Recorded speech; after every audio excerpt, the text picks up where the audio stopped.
نحن في سكيلز بيت الخبرة ملتزمون بالجيمات الثلاث: جديد، جيد، جدوى.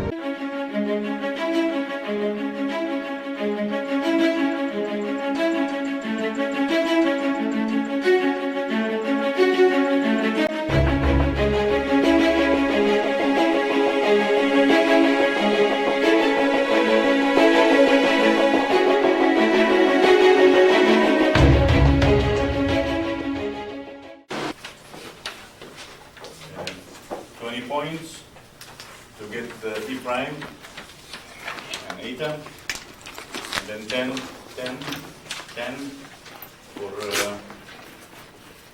the three cases.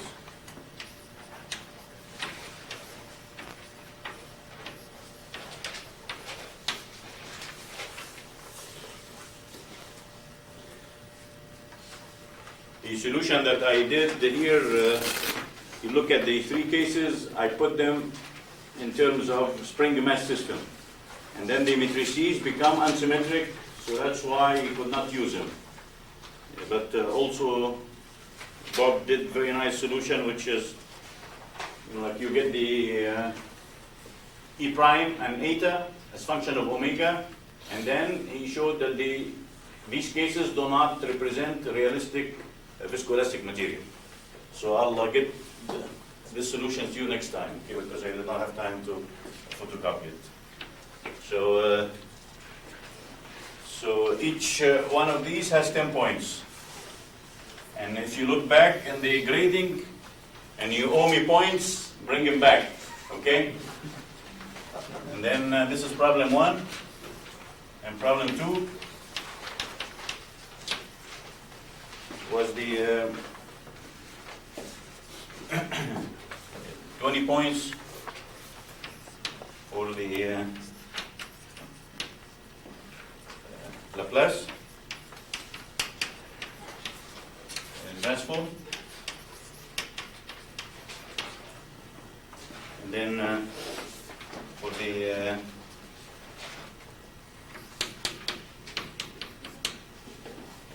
spring mass system,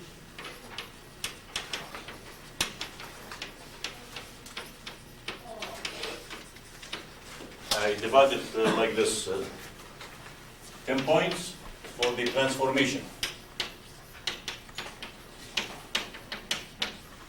The relationship between Z and Q. And then 10 points to write the equations of motion.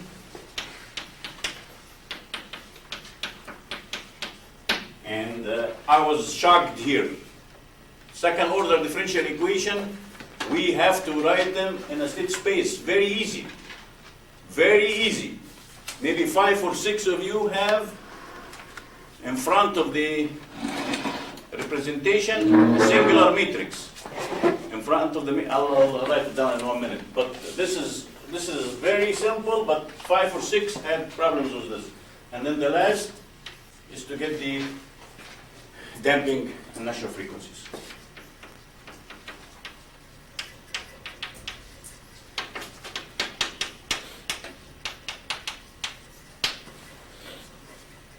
So I had something like this.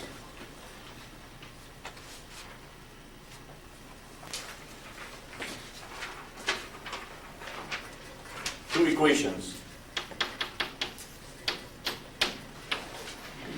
Equations of the system plus the damping degrees of freedom of the ATF system.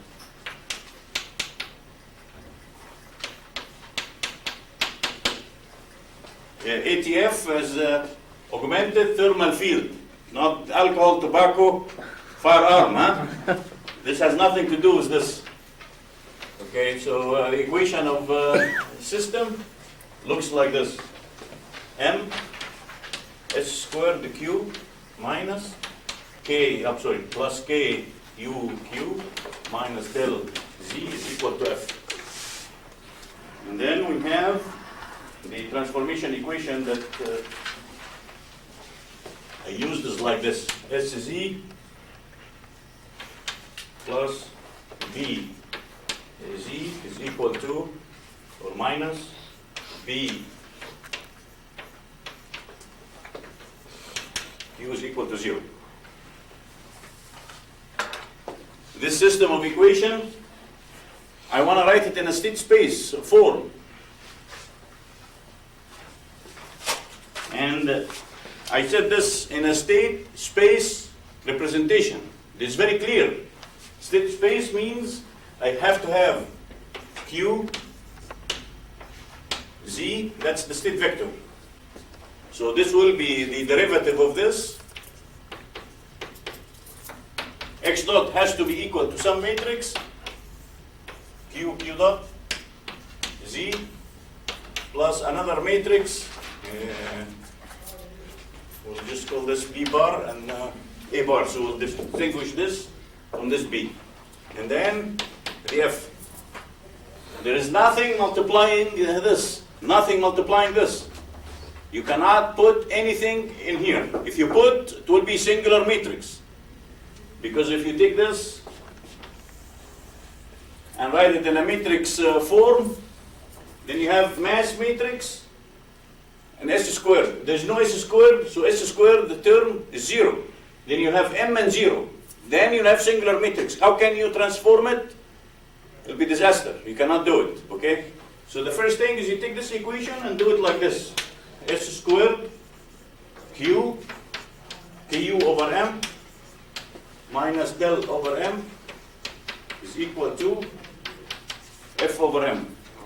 And then you take this equation and write it in a state space. So in a state space, Q and Q dot. Okay? Derivative. And this will equal to Q dot as all state space. So this would be 0 and 1. This first term is dq by dt, so this is Q dot is equal to Q dot plus 0 here. And then I have F over M, which is this term. Now I'll bring everything to the right hand side. So I'll have term depending on Q, so this will be minus Ku over M. Okay? It does not depend on Q dot. Now this depends on Z, so I have to start adding the Z's. And the Z term will be right here. So this will be minus del over M. We put Z here, then we put Z here.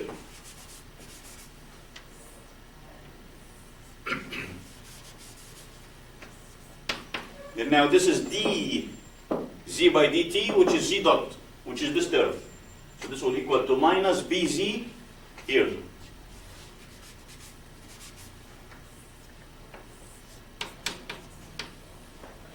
And then this term, which is dependent on the Q, is plus B delta over alpha and 0. And then the last term will equal to 0 because there is no forcing function. Now this equation is not good because I have to put it in this form. So I'll take the F from here and make this 1 over M, and then this is F. This is state space representation. There's no singular matrices that you have to worry about. Okay?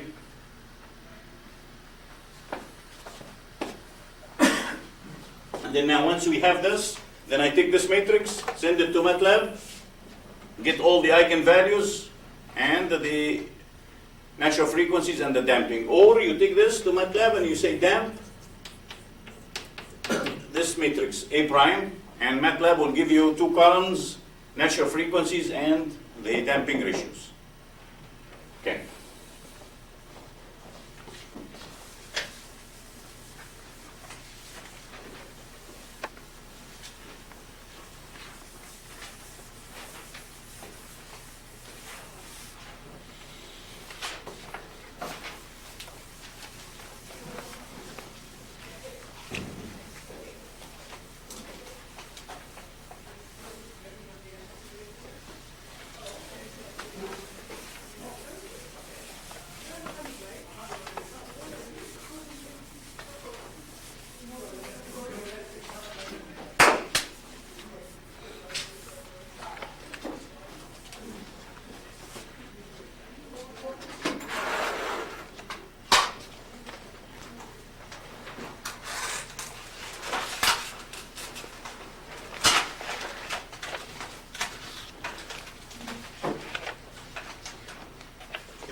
far.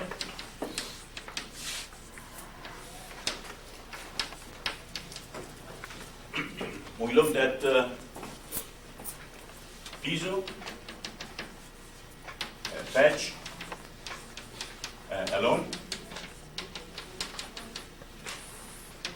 and we wrote two important relationships. Number A,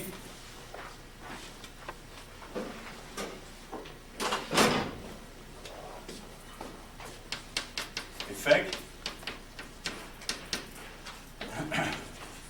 of electric boundary condition on the mechanical properties.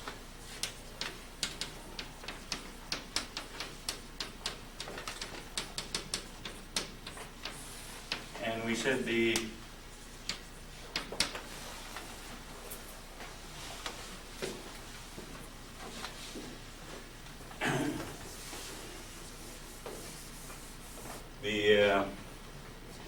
compliance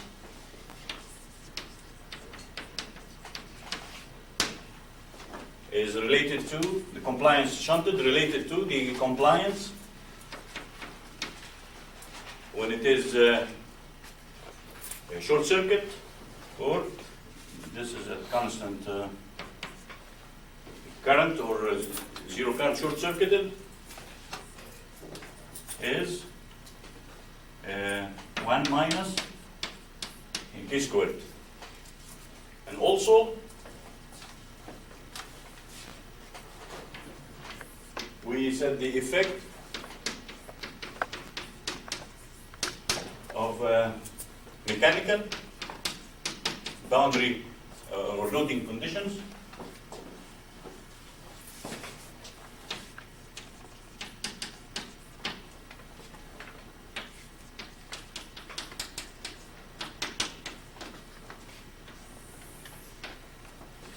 and we said the capacitance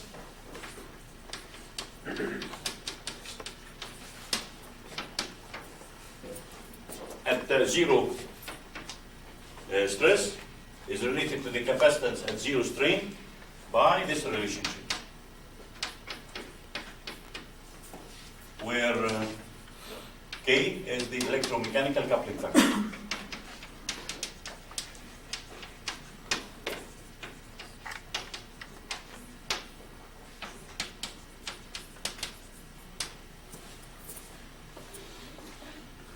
Okay, so this is the first thing that we've done. The second,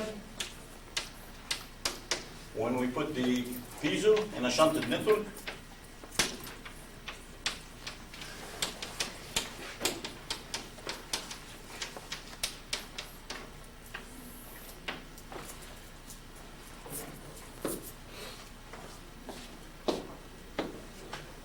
for example, this is the piezo.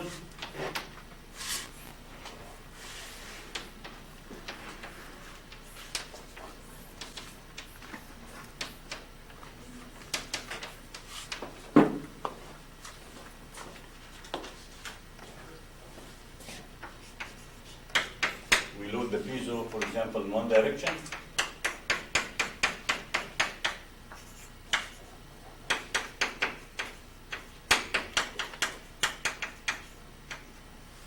And the piezo has capacitance C piezo, or just C, so we don't change things from here. And then we shunt it with a shunted network.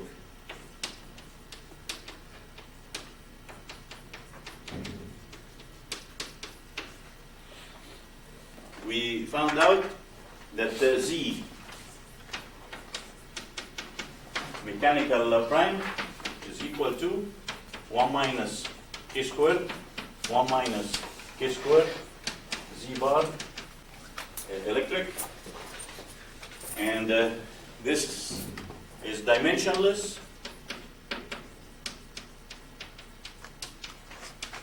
Mechanical impedance.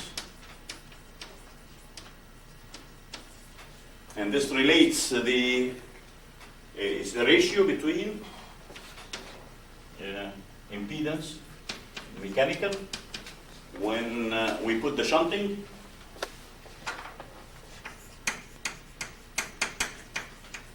Divided by the mechanical impedance without the shunted or the open circuit.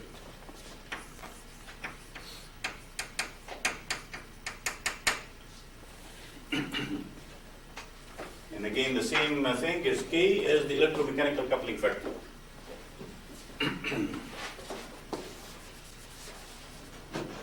Now on the side here,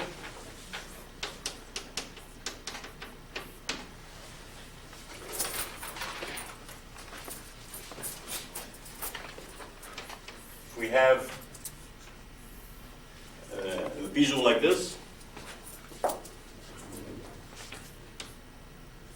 and then we apply force on it, F, and the piezo moves a distance because of this loading, F, X, then the impedance, mechanical impedance, is equal to the force over X dot. And this, in general, is Z mechanical. And then now we said that this is equal to force in Laplace domain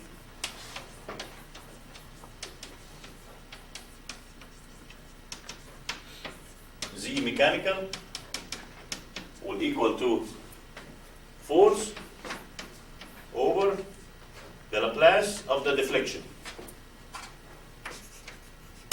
Force, this is in the S domain now, the deflection in the S domain, and S. This will equal to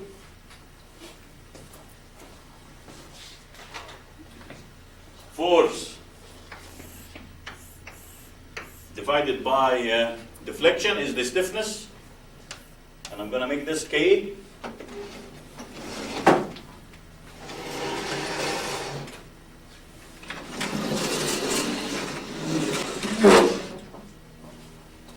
And we'll leave it without subscript for now. This is the stiffness. And this is capital K.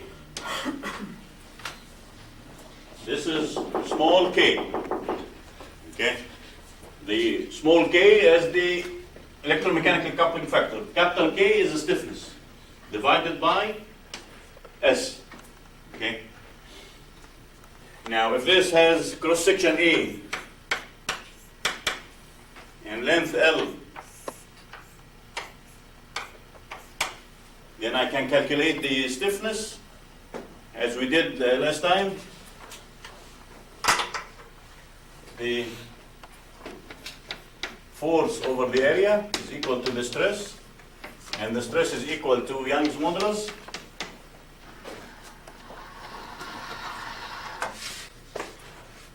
And times the strain, and this is equal to E. The strain is equal to the displacement over the original length.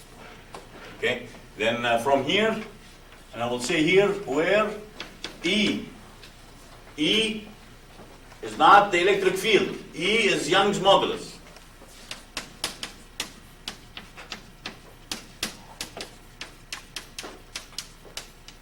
Then from here I can rearrange this. F over X will equal to E A over L from these two equations. E over L. Or I can write this as A and take the reciprocal of Young's modulus, so this would be the compliance L.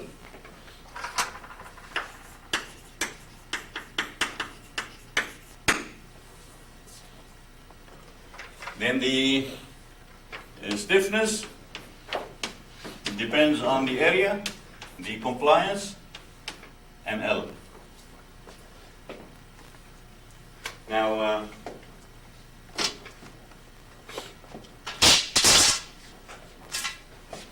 this says now here, then the mechanical impedance will equal to A over L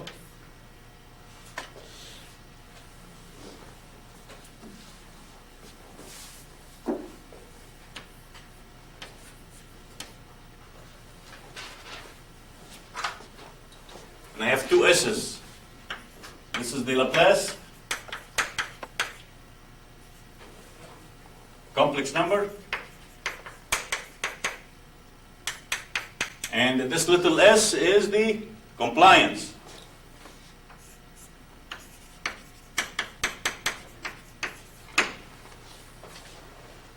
Okay.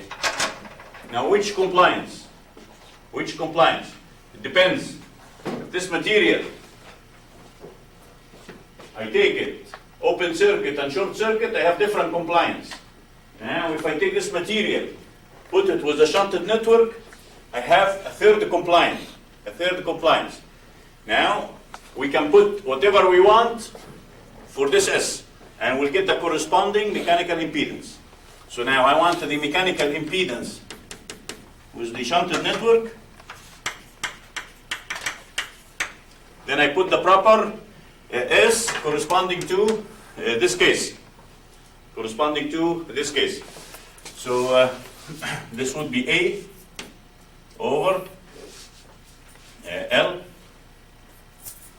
And then I'll put the Laplace here. And then this, I'm going to make it here, S. Okay. E times 1 minus K squared Z EL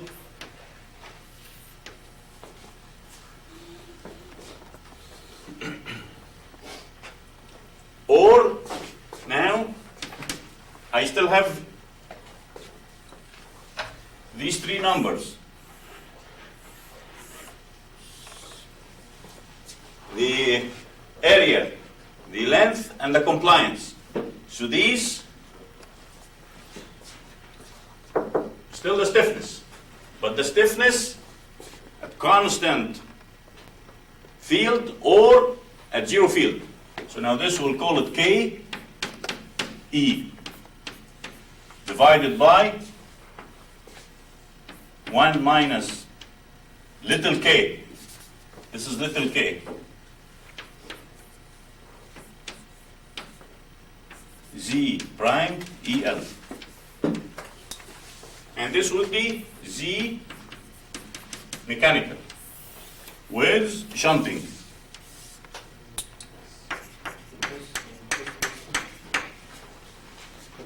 Oh, I'm sorry, the Laplace is there. Laplace is here now. Okay, now I want to take the case that we ended up the lecture last time with it.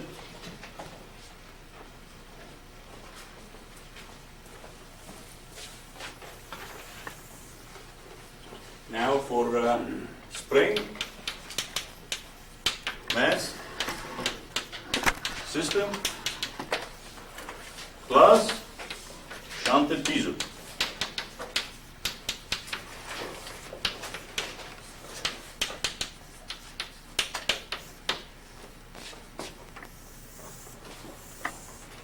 So we drew a spring and mass system.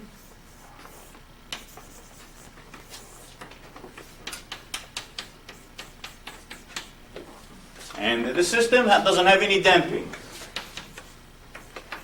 I'm going to put shunted network to do the damping for me.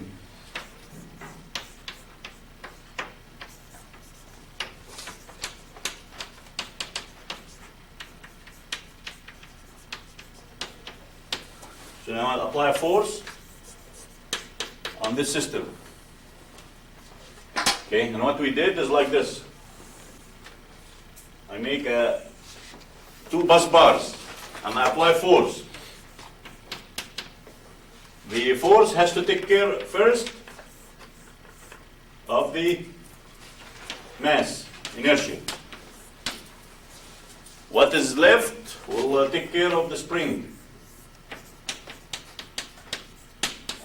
And what's left will deflect the piezo and generate the shunted piezoelectric effect. So this is very similar to a current. I'm supplying it to a circuit. It will go in 3 branches. This and this and this. The effort that I apply in mechanical system is the velocity.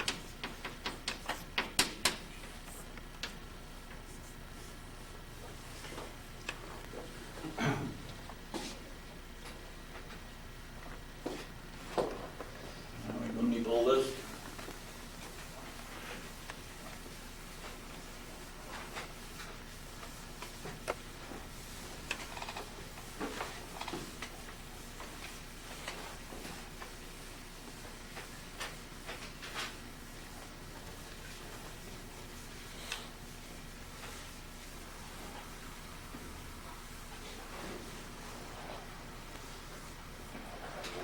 Then now the force over the velocity is the impedance of the assembly.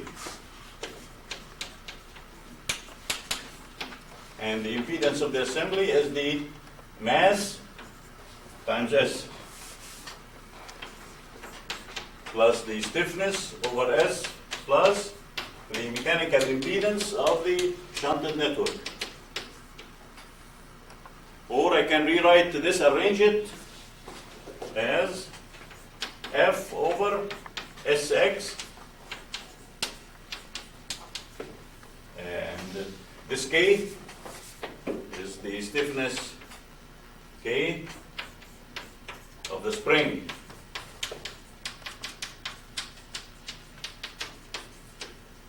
And I'll flip it over and get X alone.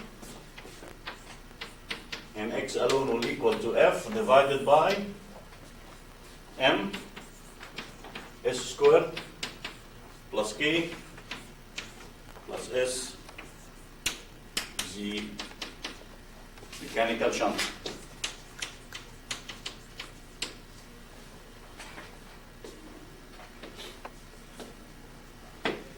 And that's where we stopped the last lecture. And then now we want to clean this equation and show how to control the shunted network.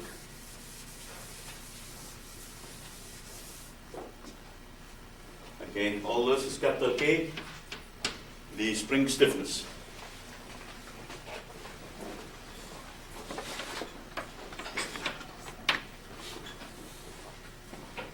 Now we have the mechanical impedance of the shunted network here in terms of the piezoelectric stiffness, piezoelectric stiffness.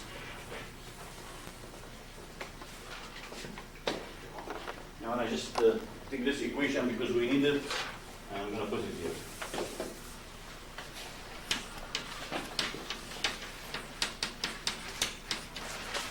And then we don't need the rest.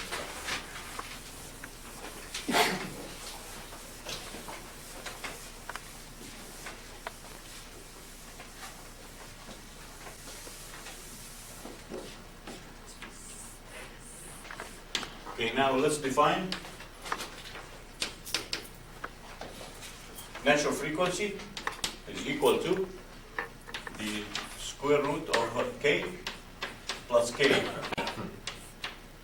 E over M. Okay, and we'll define S over omega M is equal to gamma.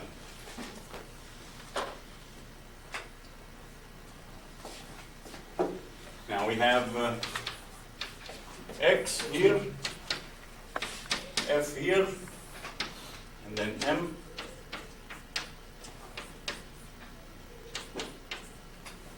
S, and then I multiply times this Z M shunted. I'm going to replace it from here. I have S in the denominator, and I have S in the numerator. They will cancel out. Okay? So now this will equal to F MS squared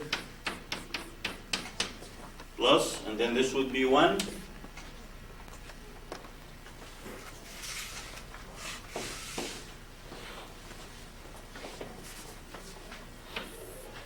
K E divided by 1 minus K squared, electromechanical coupling factor, Z bar EL.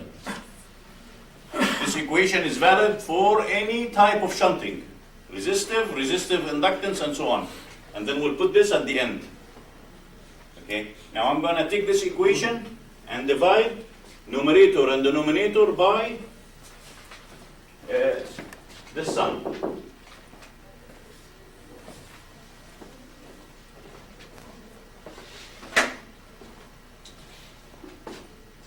So I'm going to divide by K plus KE. These are capital K's. And then the same story here.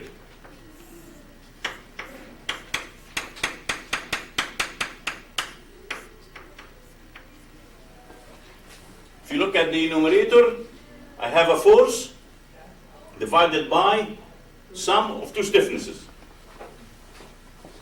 We have the force, and then it is supported by the spring of the system, the structure, and the spring of the piezoelectric material. So I have two springs in parallel. The force divided by the sum of these two will give me the static deflection of the system under the action of the force F. So this term is X static. Now I can put this system in dimensionless form.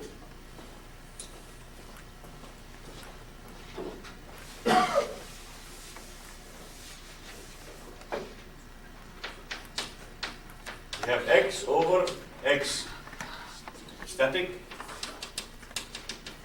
will equal to 1. And then now we'll expand what we have. So I have M, K plus KE, S squared plus K over K plus KE. All these are capital K's.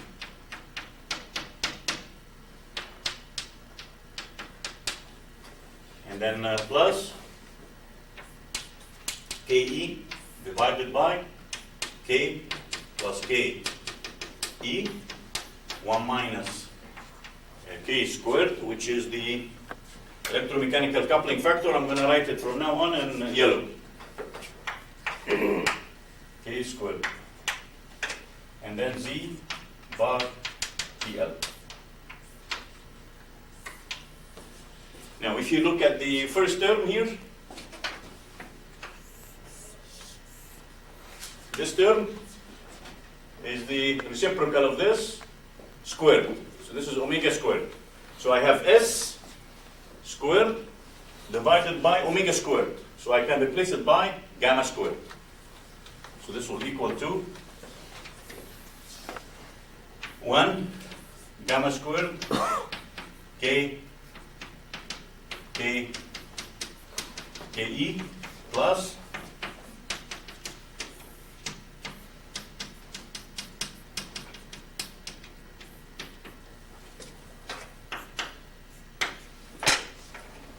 Z bar EL. We don't need all this now.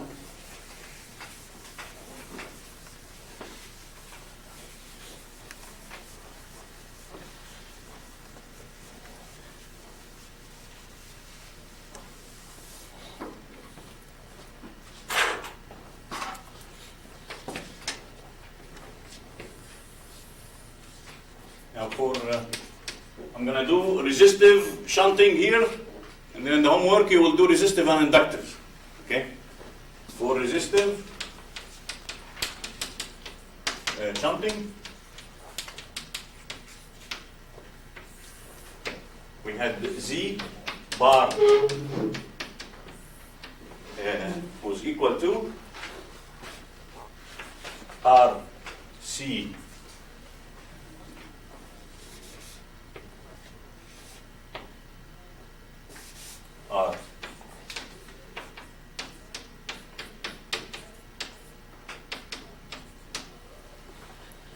is look this over the last lecture that we had. CT is capacitance, piezo capacitance at stress equal to 0 or constant stress. And R is the resistive shunting, or the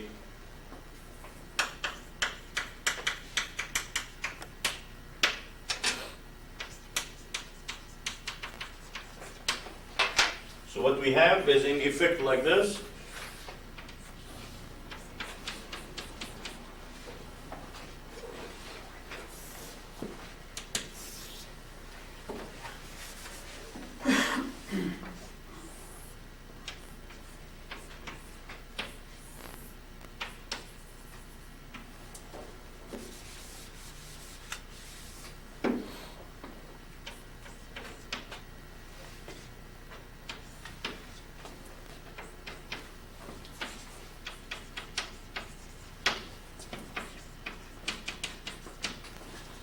And this is our shunted impedance.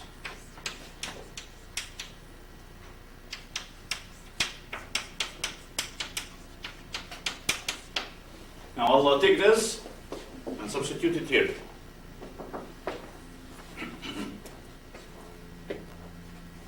Then now x over x static. You can also keep in mind that x over x static is a scale, the transfer function of the system, because x static is the force divided by the total stiffness. So output is the displacement and the input is the force, and then I'm scaling it down by the stiffness. So this is dimensional is displacement, but actually it is the transfer function of the system. Input and output of the system. Okay? So this is equal to, I'm sorry,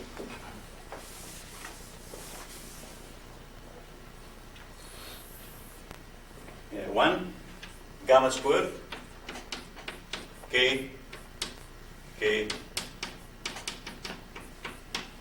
plus, and then now I have K E divided by K plus K E, 1 minus electromechanical coupling factor, and then here we have R C T S divided by 1 plus R C T and S. And then now I'll multiply, before we multiply, I just want to make a little simplification, and we'll say here,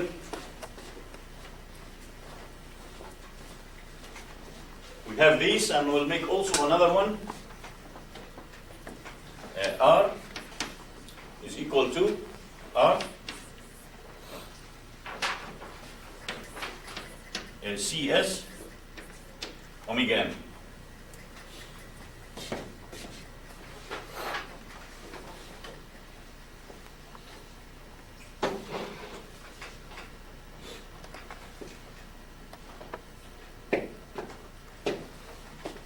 Okay. And then I will clean what we have here. Then R C T and S. I can write it down as R CT times omega n S over omega n. And this will equal to R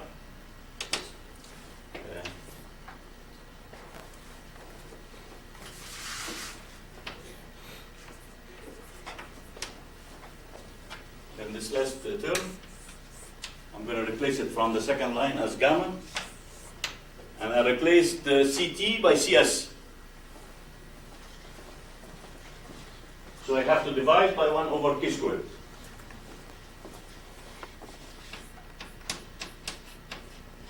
And K, again, we will do it to 1 minus K squared.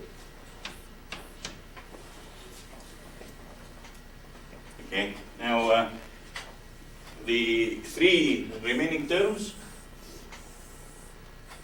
we define them in the last line as R.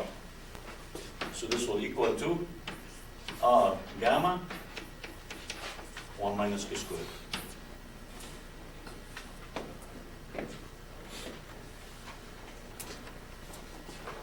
So I'll replace each R, C, T, and S by this term in here.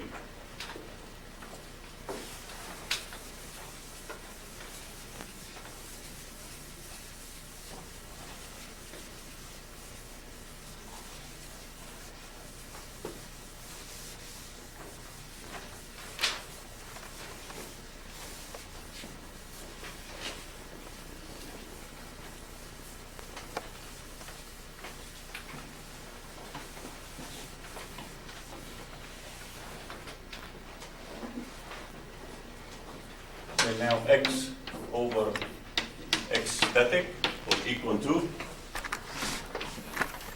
1 gamma squared K, K plus KE plus KE, K plus KE, and then times 1 minus K squared, and then the numerator, I replace it by R gamma minus K squared, and the denominator 1 plus R gamma divided by 1 minus K squared.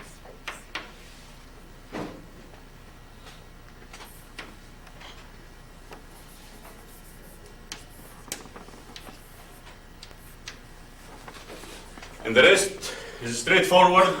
We just clean these terms and arrange them. The final result, we'll say here, that's the main trick that we have. Clean and rearrange.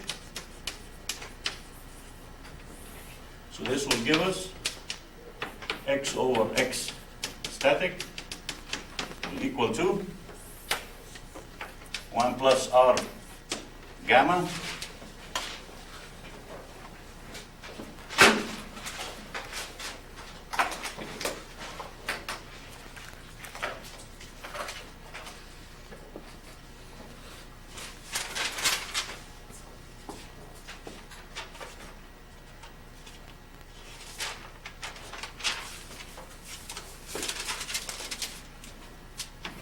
R gamma cubed plus gamma squared plus R 1 plus capital K squared coupling gamma plus 1.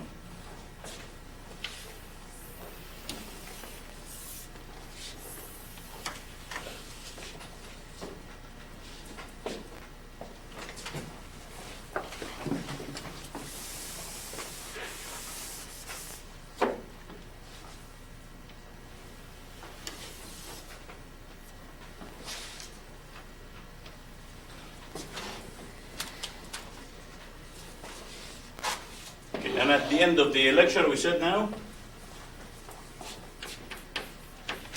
to eliminate the vibration of the mass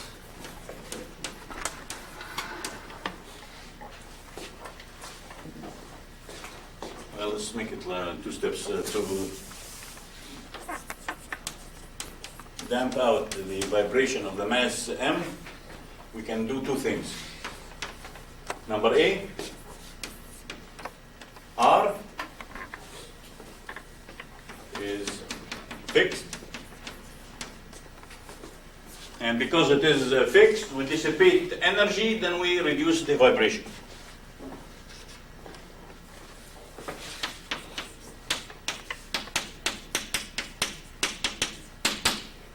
eliminate energy and reduce vibration.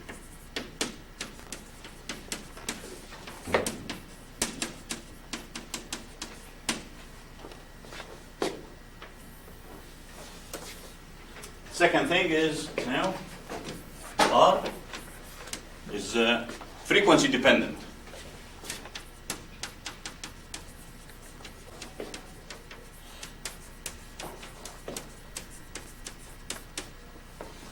Then this can attenuate, can eliminate the vibration over a broad band of frequency.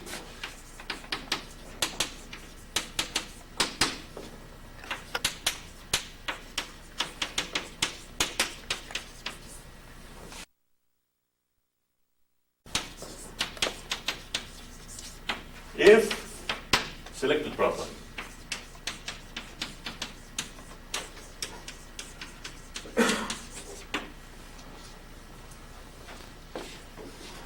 And the way that we will select it, I will set the numerator is equal to 0.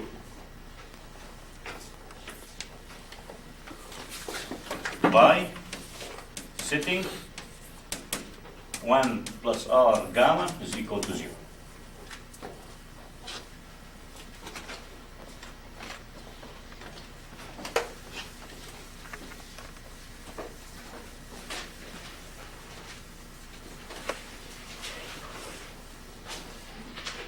Then this means that R gamma will equal to minus 1. Again, we have R and we have gamma. And I'll multiply these two together. R is equal to cap R CS omega n. Gamma is Laplace over omega n. And this is equal to minus 1. And now I'll eliminate omega n. Then this says here, select R equal to minus 1 over CS.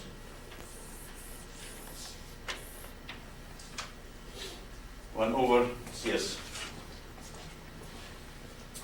So now I'm gonna replace this shunted network with another network that has value of resistance is equal to this number. Minus 1 over CS Laplace operator is.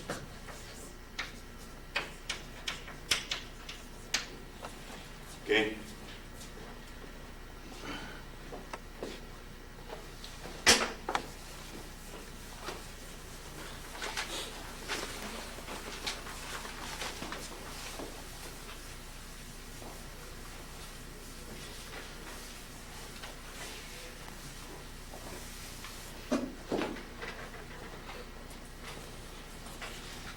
So I have to replace the impedance of this shunted network by another impedance.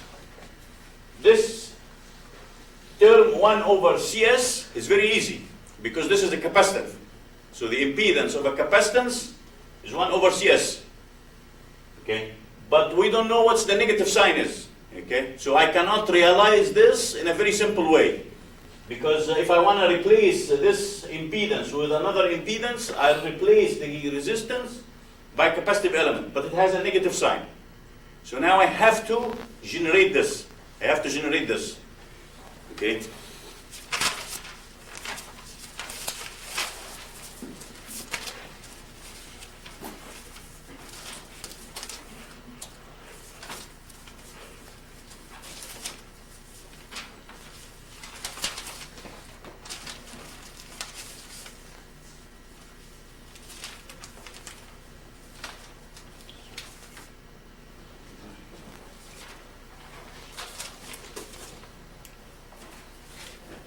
Here.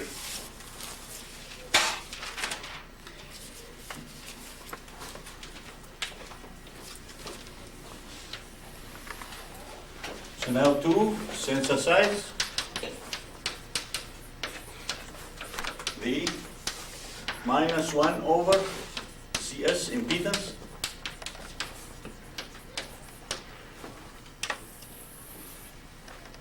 We'll do it like this.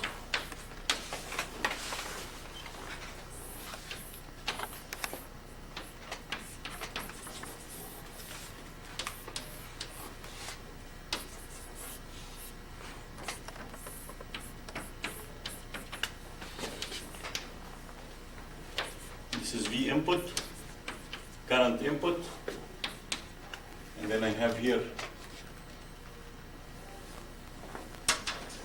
resistance R, V output, resistance R, capacitance C. Now this is VI, so this would be VI.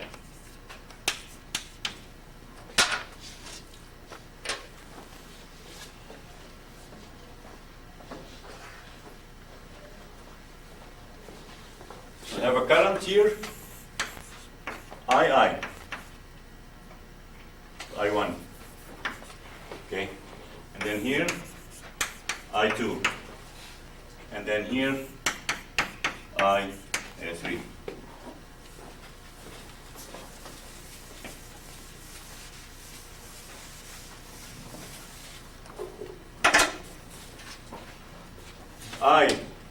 I will equal to V input minus V output divided by R. This is the first equation. I2 or I1 or II is equal to VO minus VI over R, which is equal to minus I1 or II. And at this junction, if I put Kirchhoff equation, then I2 is equal to also I3, and it is equal to V I minus 0 times the impedance CS. So now this is equation 2, this is equation 3. Now I'll look at equation 2 and 3.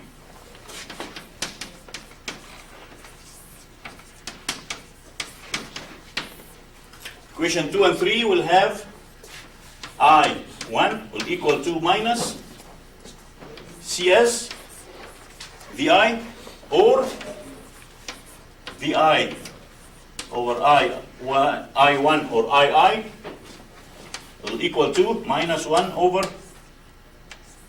CS. So now if I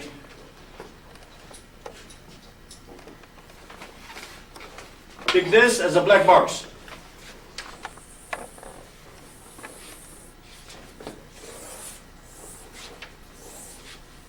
this is as a black box, and this black box I can take it and I say now I'll put here VI, and at this end it is ground, and this black box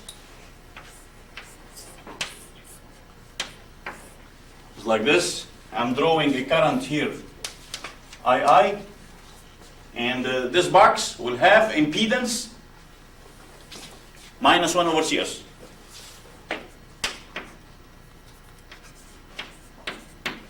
Minus 1 over CS.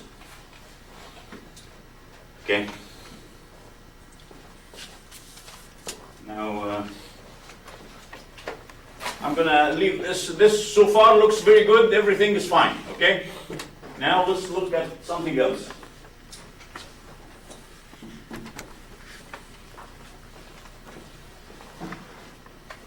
So now if I want to implement this, I'm gonna take this yellow box and put it here. And put it here.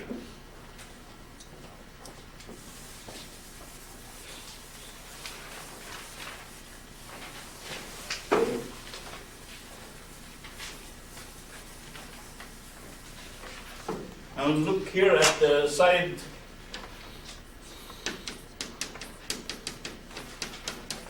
note. I can take the piezo and represent it by something like this. It generates volts, and then it has its own impedance, and then now I'm going to take the piezo and shunt it with another network.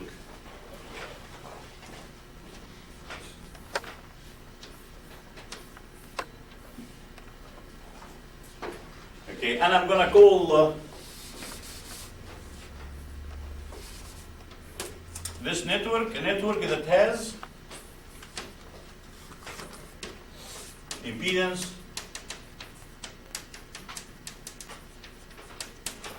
ZS. Okay. Now let's just in general.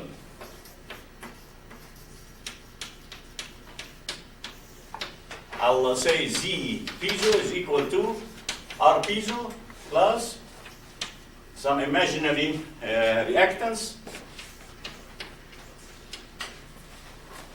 T. And similarly, the shunting has resistance plus reactance. Yes. I'm going to drive this by the piezo, and this is the current I. Let's just make it capital I so we distinguish it from the imaginary number.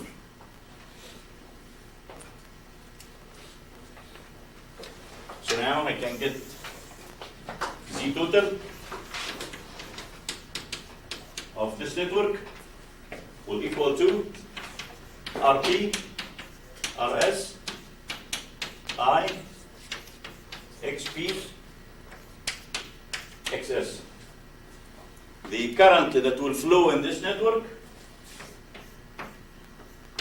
will equal to the applied voltage divided by the impedance.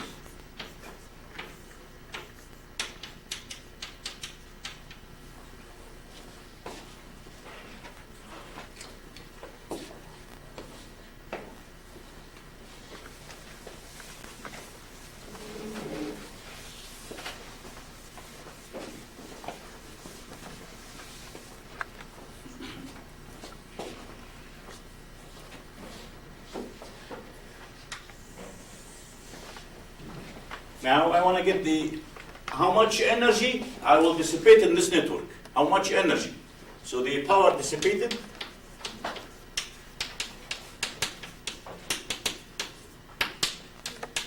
P, this will equal to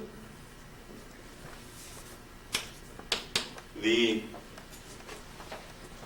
shunting network has dissipative resistance RS.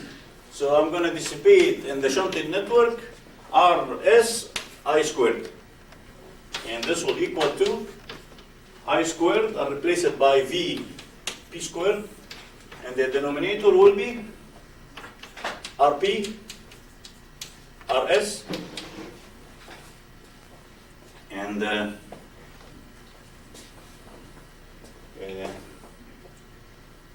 so we can make this squared plus X, reactance, P, reactance S squared.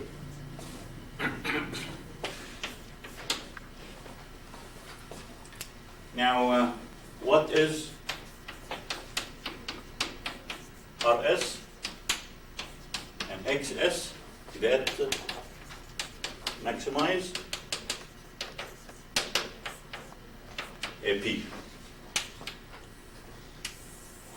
I'm going to do this on two steps. We'll say first for a given RS.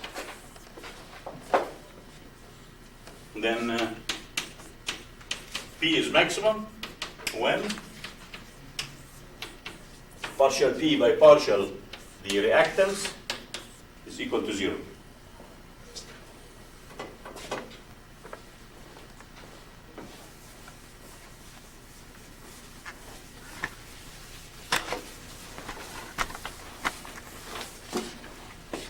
So now partial P by partial the reactance is equal to 0 requires the denominator times the derivative of the numerator is 0 minus the numerator times the derivative of the denominator. Derivative of the denominator will equal to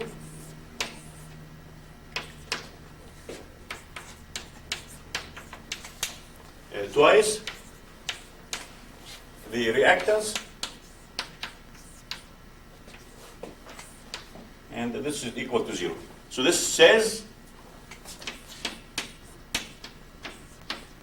the reactance of the piezo should be compensated for by the reactance of the shunting network. Now let's take this condition. I'll take this and plug it here. And plug it here. So this term will drop out. Then P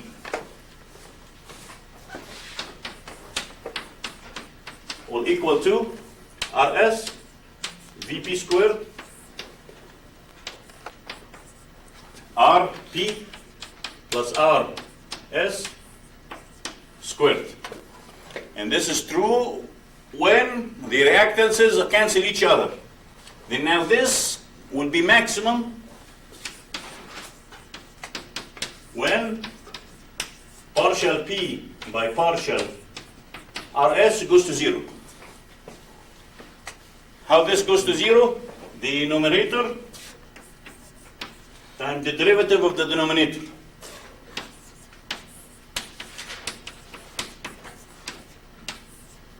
Minus the denominator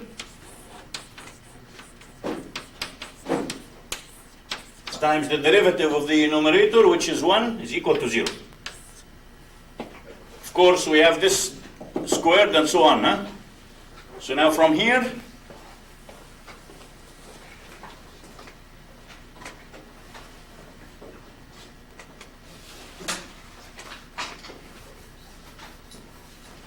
one of the square brackets will cancel with the other one.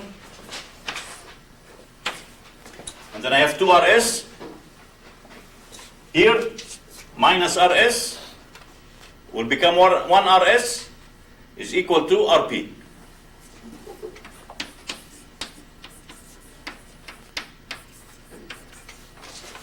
And I'm going to bracket this and bracket this.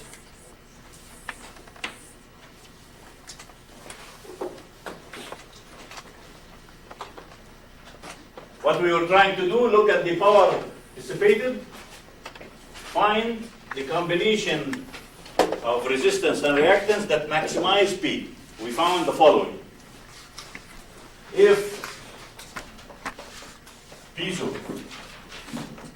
has impedance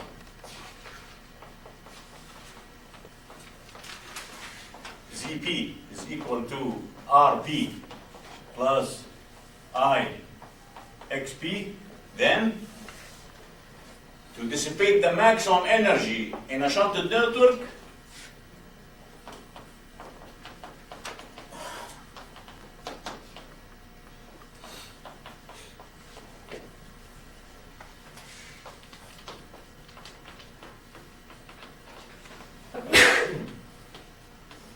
this network should have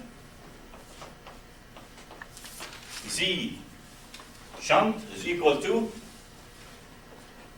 Rs, we found it should be equal to Rp, and should have a reactance equal to the negative of the piezoreactance. So this is the negative of the piezoreactance. Now, let's look at this equation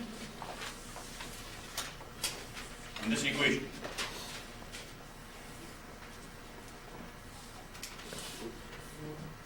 This and this are the complex conjugate of each other. So this says, if you want to design a shunted network to dissipate the maximum energy from the piezo, then you put the shunted network such that its impedance is the complex conjugate of the piezo. Now let's say in our case, the way we started here, piezoelectric material generally have very little resistance. So I put only capacitance. Only capacitance. So this says this is 0. This is 0. The optimum condition says 0 should equal to 0. Okay? These two will cancel. So what happened here is if this has reactance X, to cancel its effect and get the maximum energy dissipation, I have to put minus X. I have to put minus X. If this is C, then I have to put here minus C. The reactance here is the CS. The reactance here has to be minus CS. But this is mathematical. Huh? Why? It's right here.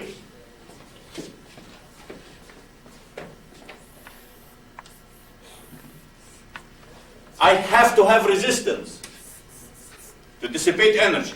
I have to have resistance to dissipate energy. If I don't have resistance, I don't have energy dissipation. Okay? So now how would we rectify all this situation? Now I can replace the resistance by this term because I'm sorry, I did not say this. When we do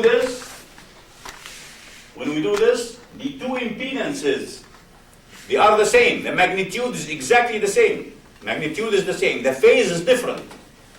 So this is called impedance matching. I'm going to match the impedance of the shunted network to the impedance of the piezoelectric material. But I'm going to change the phase. One will be positive, one will be in the opposite direction. So I can cancel the imaginary term. So this condition is called impedance matching.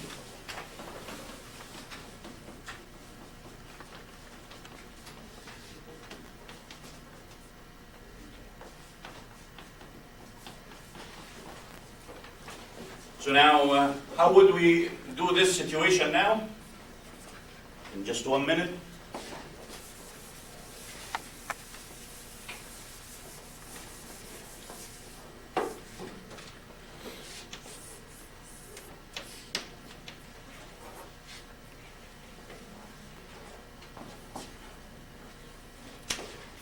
This is my piezo material.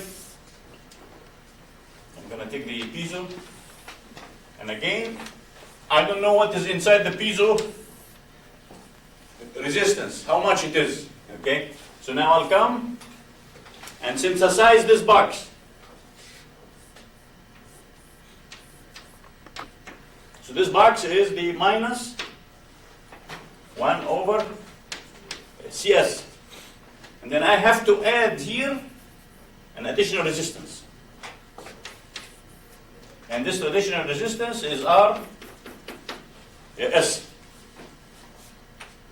Okay, so this would be the resistance that will dissipate the energy from the system. So now I have dissipation energy, I match the reactance inside the system, and then this RS, you have to adjust it until you get the maximum energy dissipation from the system. Until you try to cancel or match the resistance of the piezoelectric material. Okay, so now, then this is the negative reactance, I'm sorry, of the P. And then this is an additional resistance that is essential to dissipate energy. For energy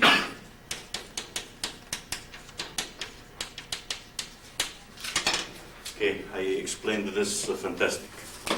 So we'll give you nice homework here, Muhammad. The last problem in this handout is another circuit instead of this circuit. So you can implement the same or synthesize the same reactance condition.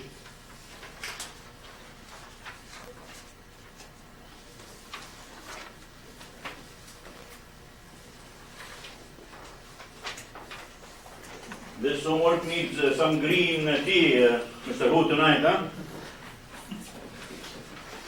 Okay.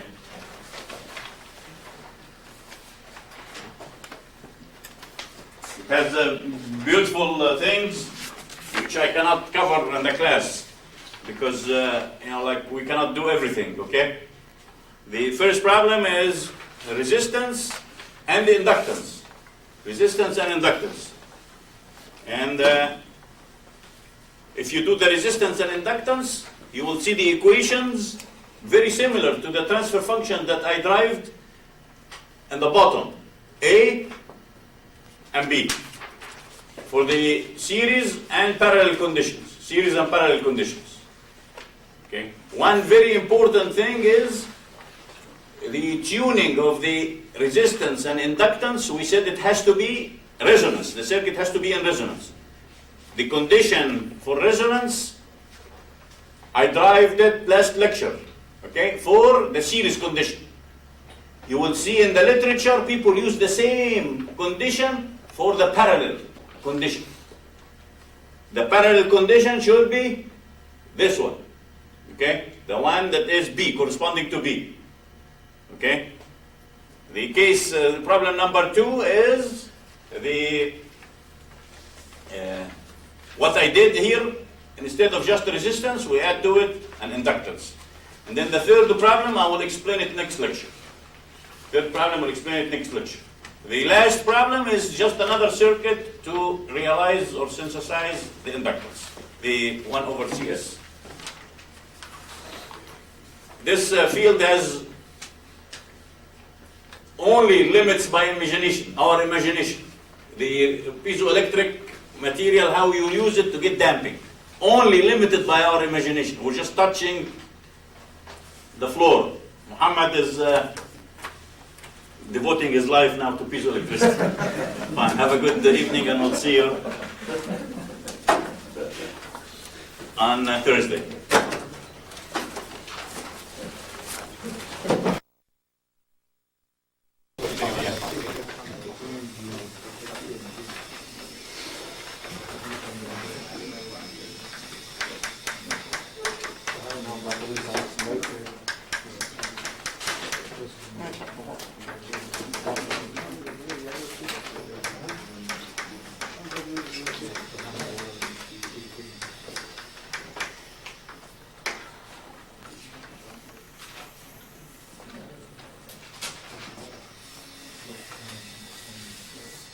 You know what we've done last lecture?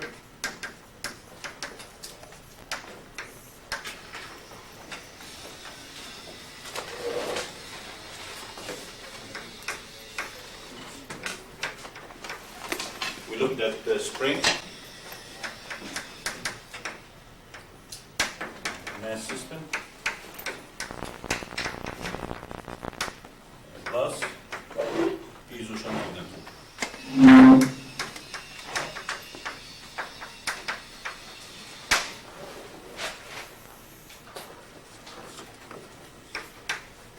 So we had something like this.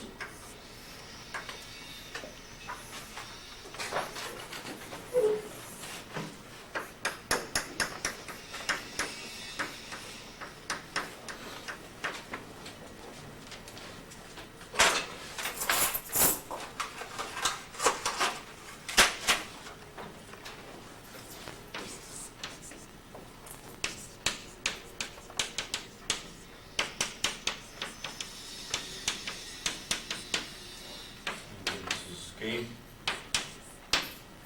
and this is M.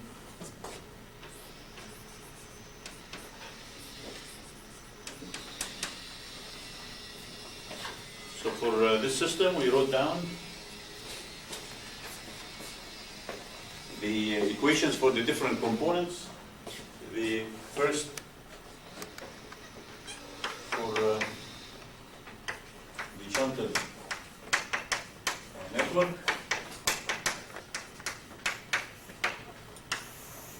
We have a mechanical impedance.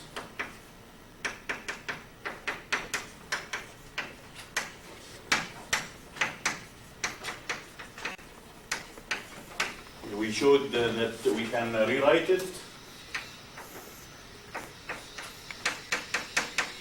in the stiffness of the piezoelectric when it is short-circuited, divided by 1 minus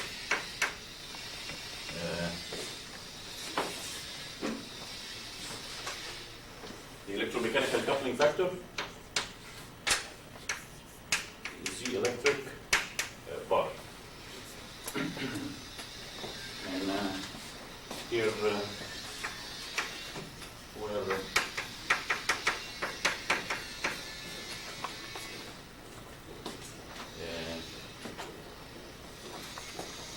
this whole thing should have 1 over this. And we said here where KE is the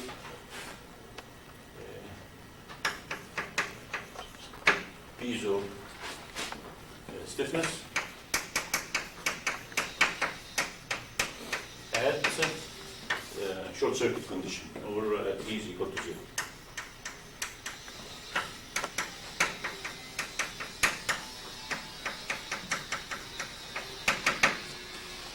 And then we took the assembly and we set the force.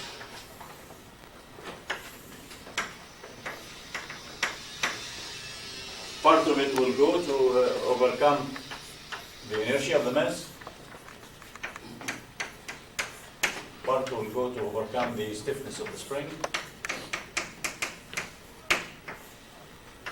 And then the last part will overcome the stiffness as well as the damping of the shunted network.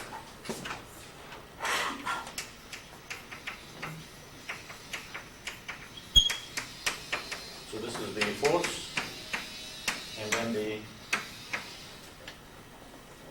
velocity, or we'll just write it down as x dot. Okay, from here I wrote down the equation of motion.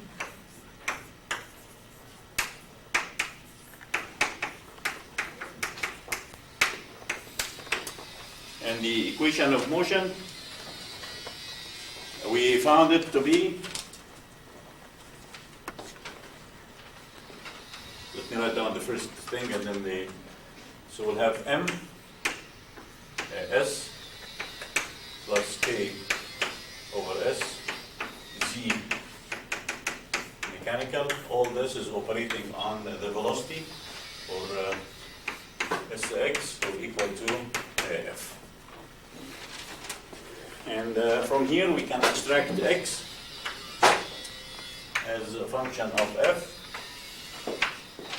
and this will be ms squared plus k plus s zm of e.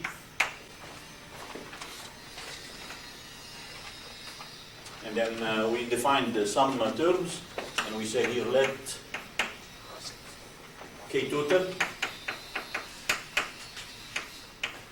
equal to K spring plus K piezo. Natural frequency is equal to K total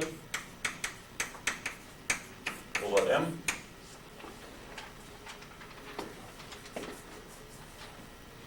and then I looked at dimensionalizing this equation by dividing by K total. Then divide by K total.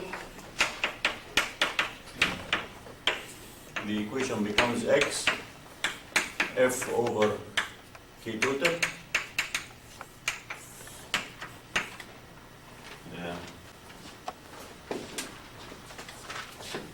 M over K total S squared K over K total plus Z mechanical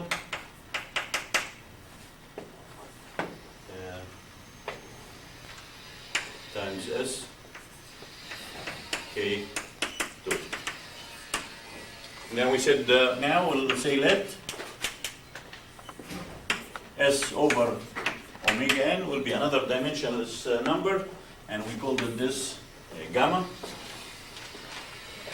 And then we have x, and I'll bring this here.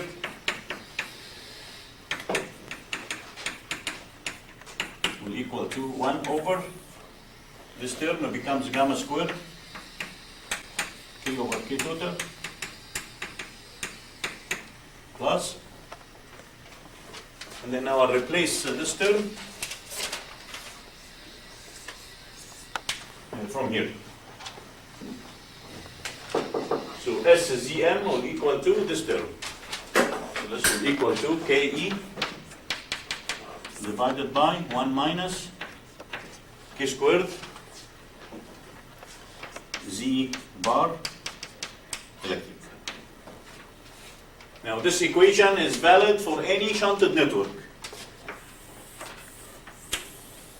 All what we have to do is replace the proper electric impedance for the network here and then get the response of the system in a dimensionless form. This is the response of the spring mass system divided by the static deflection, or output divided by the input, or the transfer function of the system. So this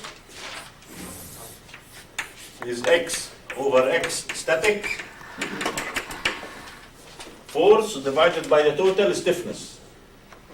The mass is supported by the mechanical spring and the piezoelectric stiffness, so this would be the static deflection, or this would be my transfer function of the system.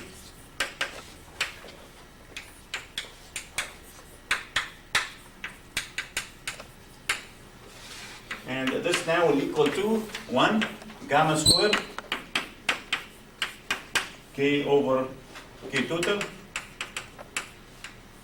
plus this term KE 1 minus the electromechanical coupling factor. Excuse me, there should be a K total. Pardon? Did I make K total. Yeah, I'm sorry. One more K total here, right? Yeah.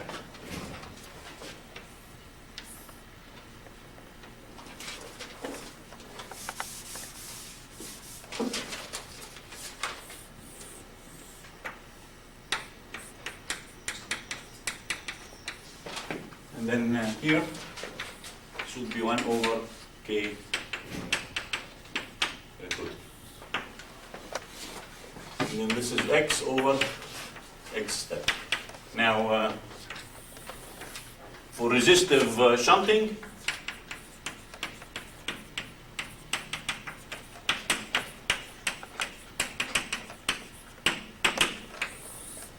we have Z bar EL. This is equal to R C T, I'm sorry, S 1 plus R C T and S.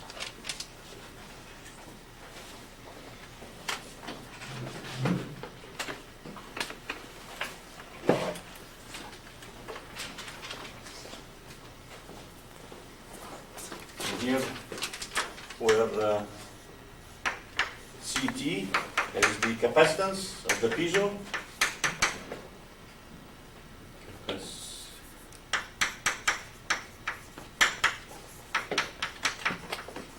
At zero stress.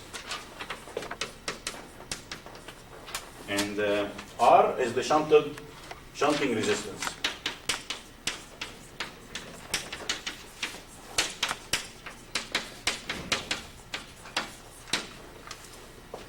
So now I'll take this equation and plug it here, and then do some cleaning. Then we'll have here X over X static will equal to 1 gamma square K total plus KE 1 minus K squared, and then we have here R CT and S 1 plus R CT and S.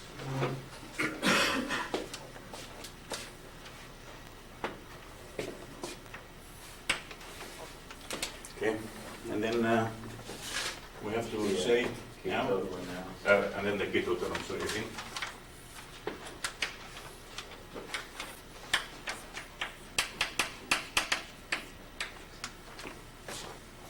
Then we'll say but C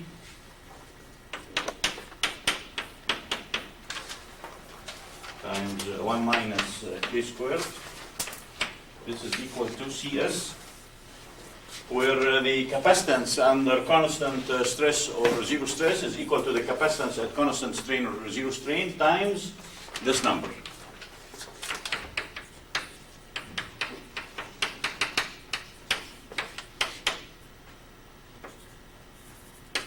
Strain is equal to 0.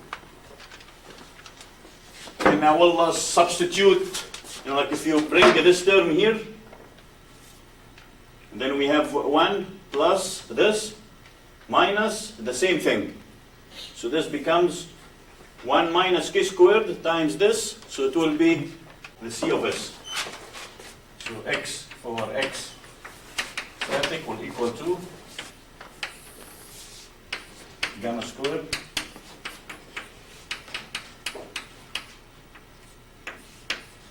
plus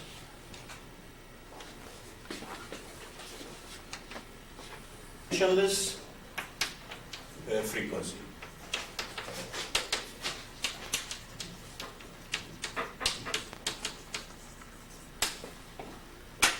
Now I'll replace all of this now. This will become X over X static will equal to 1 plus R gamma divided by gamma squared times 1 plus R gamma, and then here K total, 1 plus R gamma, and then K total,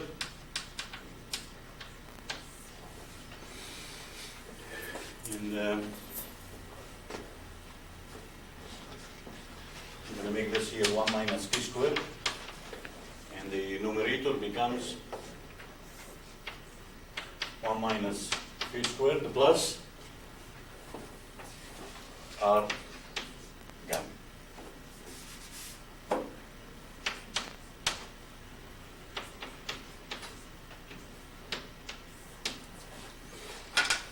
Now we'll define a term called the K coupling squared, and this will be KE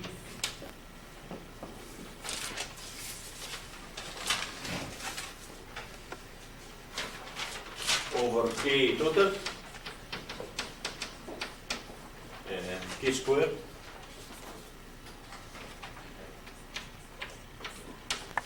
minus K squared, and we plug this here, and the final result will be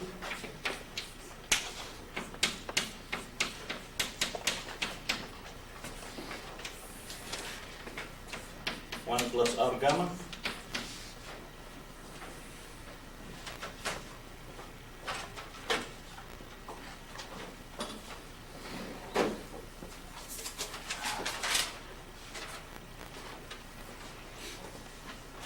expanded, so put it in expanded form, R gamma cubed, gamma squared, 1 plus K squared coupling, gamma plus 1.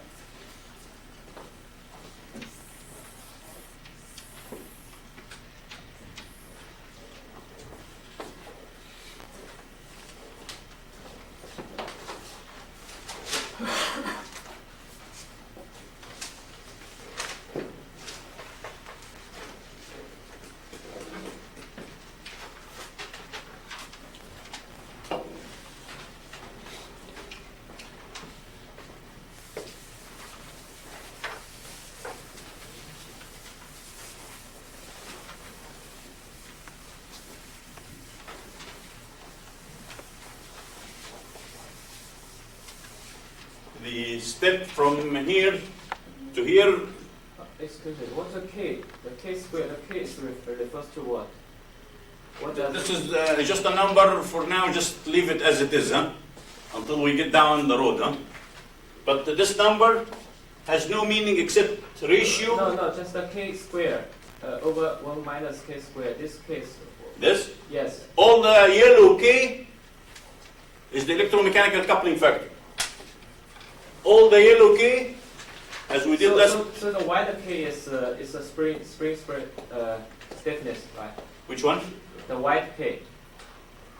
All the white k's, this is the spring stiffness at constant. No, just the Oh, the this? Yeah, this k.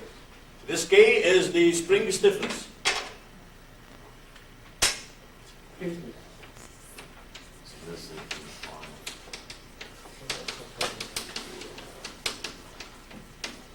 If you remember from last lecture, I said I'm going to write the electromechanical coupling in Yeah, so I don't. yellow.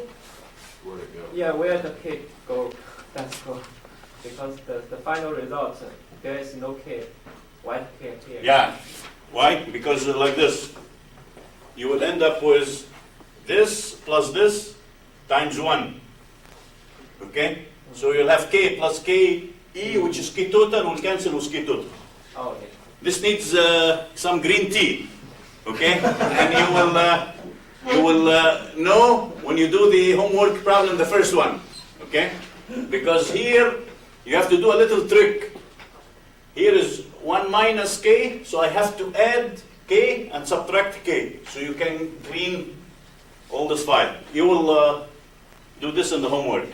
Okay, the reason now I'm doing this is the following. Now this is a mass with stiffness and then a shunted network. So the result look like this. Okay?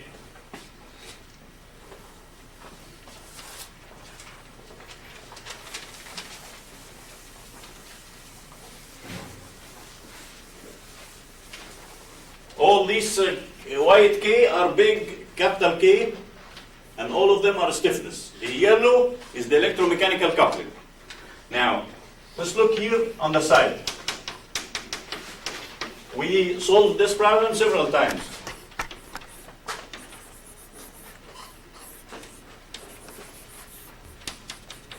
K1, M1, K2, M2, X2, X1, and then here, applied force F.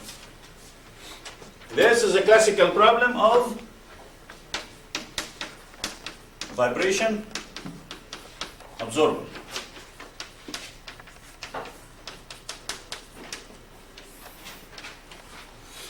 Okay, I can write the equations of motion for each mass and then combine them. I'll end up with something like this.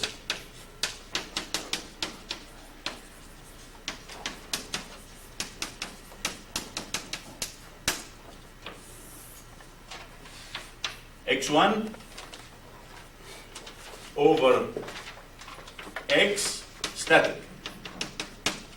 X static here is the force over just K1. This is our primary system.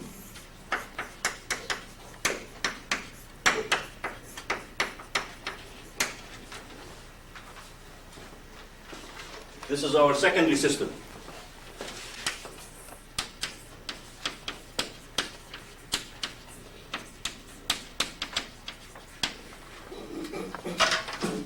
So now we'll, from the equation of motion, we've done this and several times. This should look like this. 1 minus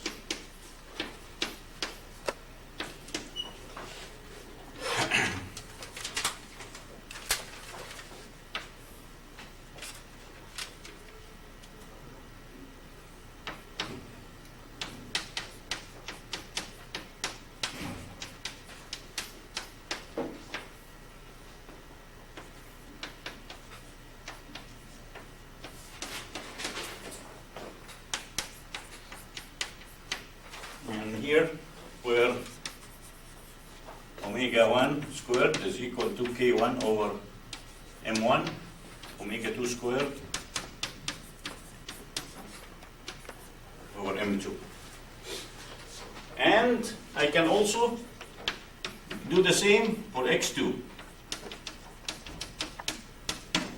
And this will equal to the same denominator.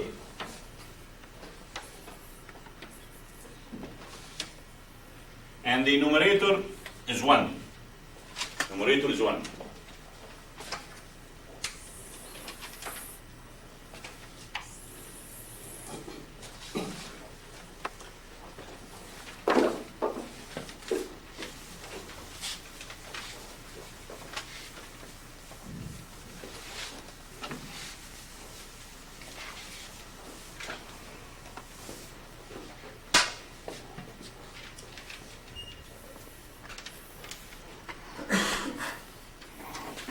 I'm going to put here omega, and here is x1 over x static, x2 over x static. The bottom case, the amplitude never goes to zero, never goes to zero. But we have two places here where it goes to infinity.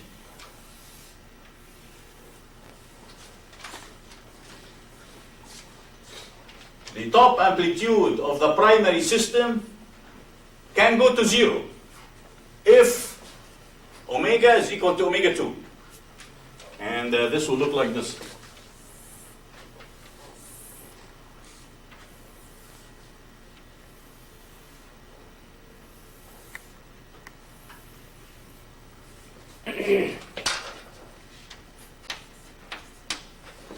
Okay, now, when we designed a vibration absorber, we said, my primary system vibrates, and I want to damp its vibration.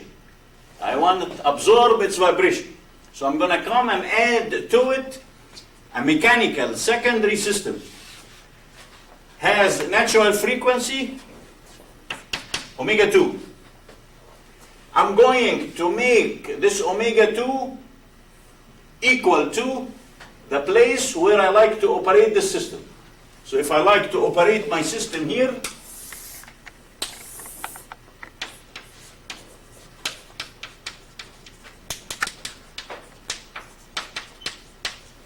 I'm going to tune the little secondary mass such that its natural frequency matches the frequency where I like to operate, plus or minus maybe 10%.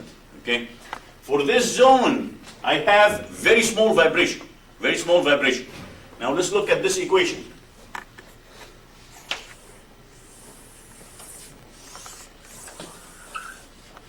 This equation, what we've done to make the primary system stationary or not moving, I took the numerator and set it equal to 0. And set it equal to 0.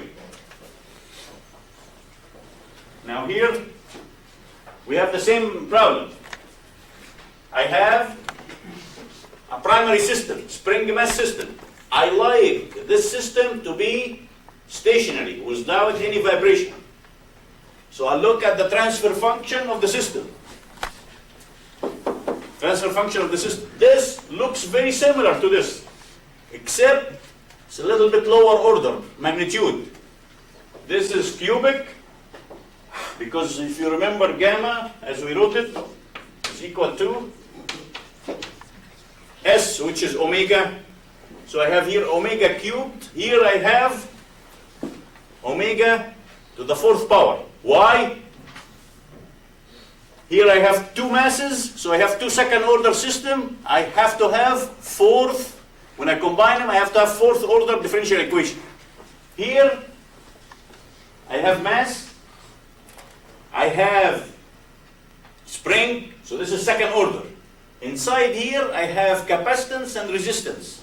Capacitance is 1st order, resistance is 0 order. So the order of the system will be cube.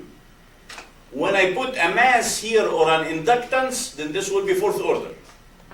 Okay? But now, the main principle is still the same. I like to design an absorber to make the system vibration zero or small around a neighborhood. And I am going to tune this added mass spring system at the frequency of my desired operation. So that's what triggers this whole thing now. If we have to put a shunted network with a vibrating system, I'm going to make the numerator 0. Exactly like what we've done here. So I'm going to tune the properties of the shunted network to make the primary system stationary without any vibration. So now,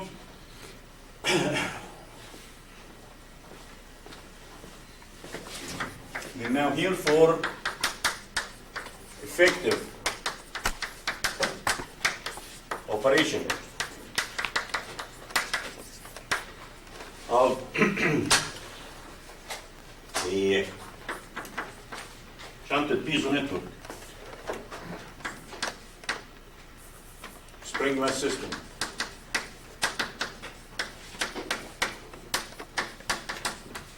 Plus the shunted network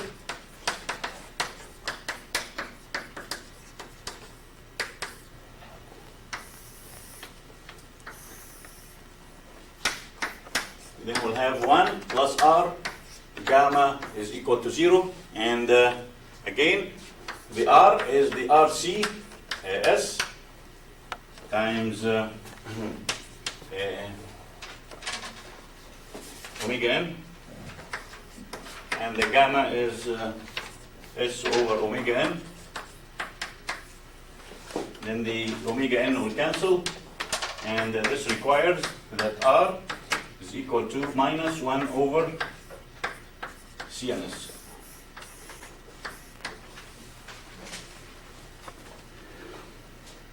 Okay. There is an R missing in the denominator of this equation.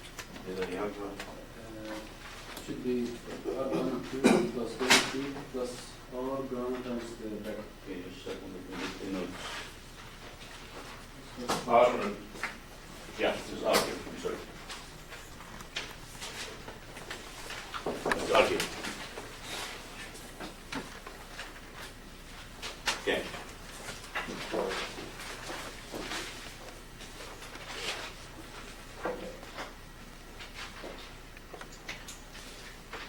Okay, so I don't need this anymore. So in effect, the shunted piezoelectric network works like a vibration absorber, But the vibration absorber has only one effective point where the amplitude is 0. But with this case, if we maintain this condition, then we have a large broad band frequency where the amplitude is equal to 0. Okay.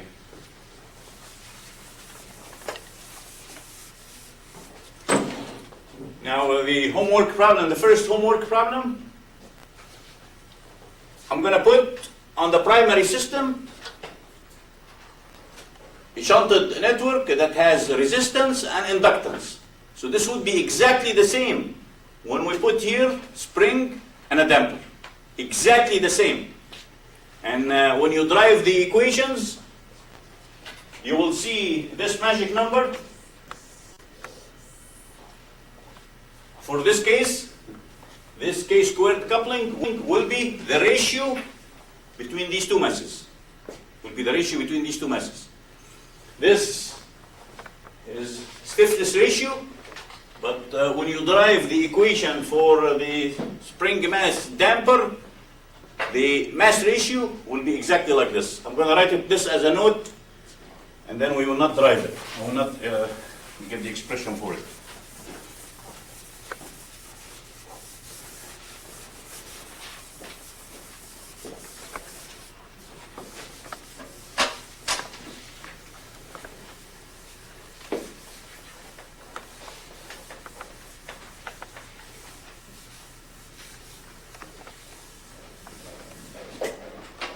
Just make here a note. Based on what we've shown so far, the absorber is exactly parallel to the case of shunted network with a resistor. Let's make this note here.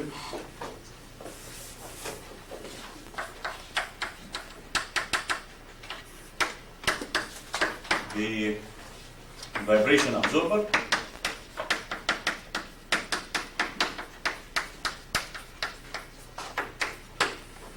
is a mechanical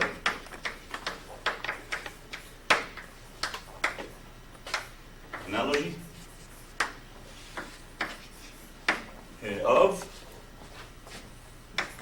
a shunted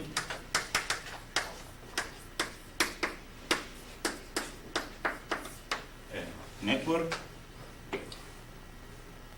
well, of a resistive shunted network.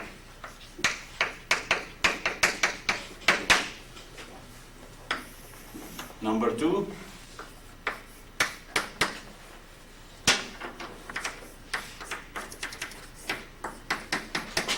this is the primary again.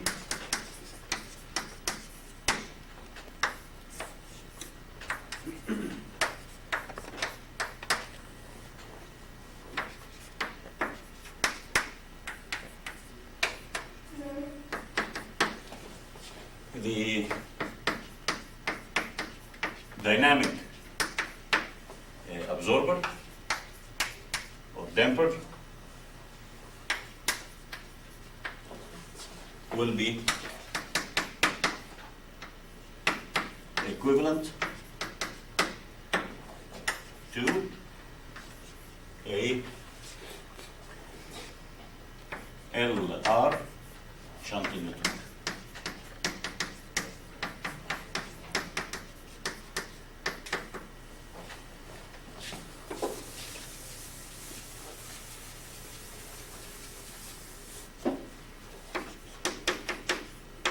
The mass ratio M2 over M1, which is usually called mu, is equivalent to the term coupling.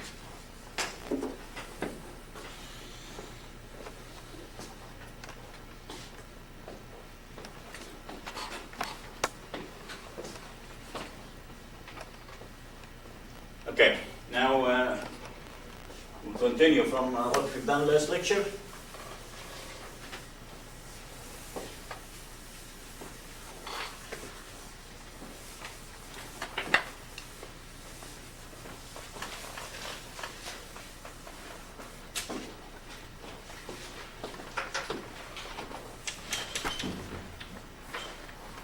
For tuned shunted network,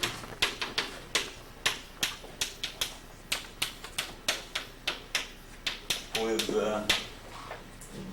R gamma is equal to -1, or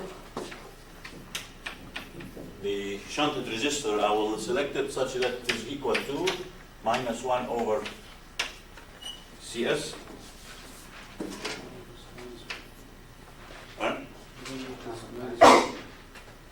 R gamma negative 1. Yeah, I'm sorry. Okay. For this tuned condition, this system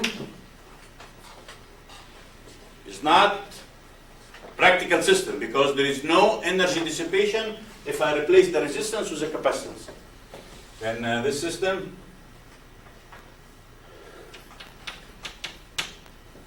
this implementation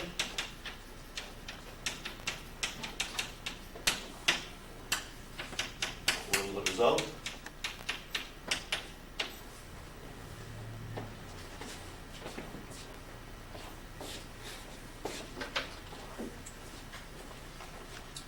in what's called the non-causal system. And the reason for this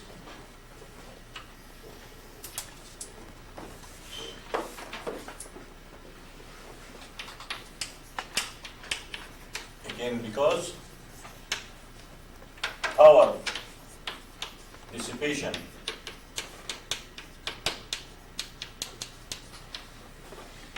in the shunted network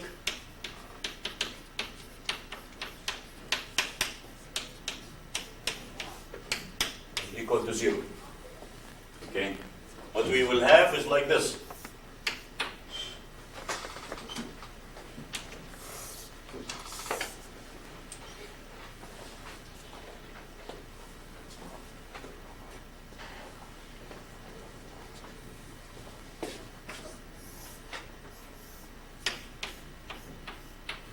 This is C of the shunted of the piezo, and then now here we have shunted resistor.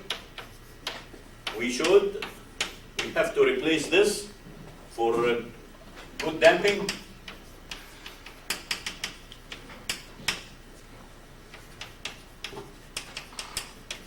So this means that for X is equal to 0, this will become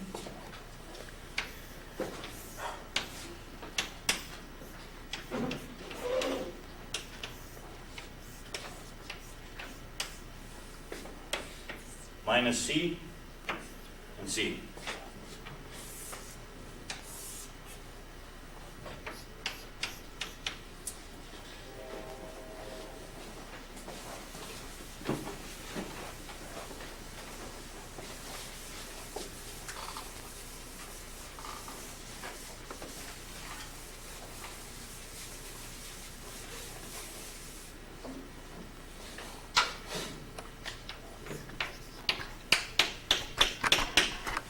And we showed here if we have a capacitance and a piezo voltage,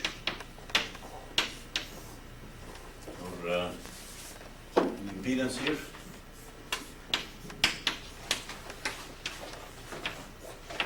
Impedance of a shunted network, and this is a current I. We showed for maximum power dissipation.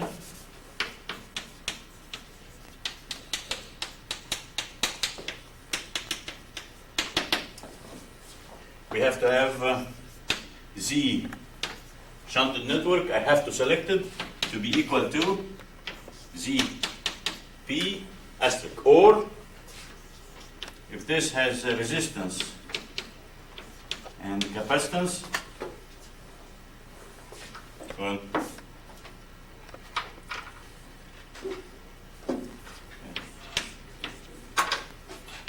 this is equal to R P plus I XP complex conjugate, or this will equal to RP minus I reactance XP transpose. Okay, and this says then I have to select R shunted is equal to RP, and I have to select the reactance to be the negative of the reactance of the system. Okay, and this shows why we have to have the C and minus C, C and minus C.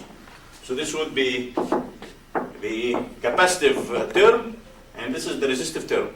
Now, if we just get the capacitance and get the conjugate of it, and we don't have any resistance in the piezo, we don't have any resistance in the shunting, then we don't have energy dissipation, no energy dissipation in the network. So the system is not realizable. This word is not causal, because if you look at this, okay, so this says here, then if RP is equal to 0 or close to 0, then RS is equal to 0, and the result is no power dissipation.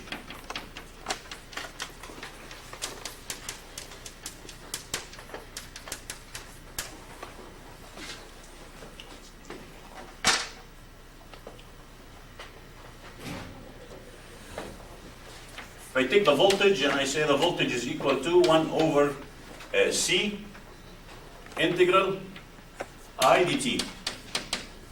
And I integrate this from T1 to T2. So if I have any process that I want to keep track of the voltage, I can begin, let's say, from time t is equal to 0 to some time t, we'll call it t star. Okay. This is what we used to. I have a circuit, apply voltage, and then keep track of the current. And this begins from 0, and the time t propagates in the positive direction. Now if this C is negative C, then here this should be negative.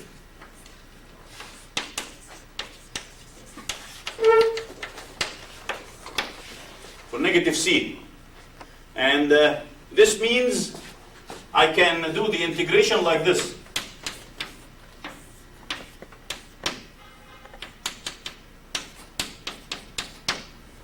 So this means that I'm going back in time domain. I'm going back in the time domain. So before I apply the voltage, I have already some current in this integral. And this is non-causal. You cannot generate current from 0. You generate it once you apply the voltage, then you start looking at current flow. So the negative sign makes the system non-causal. It goes back in the time domain, not forward in the time domain. And if you try to implement a controller based on a non-causal, it means you sit on the computer, wait for the result from the past. From the past, before you start your controller, to do forward implementation. That's not what happens. That's not what happens, okay? You see what the system does, and then you correct for it. Not predict what the system will do, and then correct for it. Okay, so now the bottom line of all this, what we've done was the spring mass system was a shunted network, exactly the same like a vibration absorber. The vibration absorber, we tune it at one frequency. Here, we try to tune it at broadband. If we apply this simple relationship, then we have two things to worry about. That this logically cannot happen. More importantly, there's no energy dissipation. So we have to modify this system. So now we see here now the final implementation.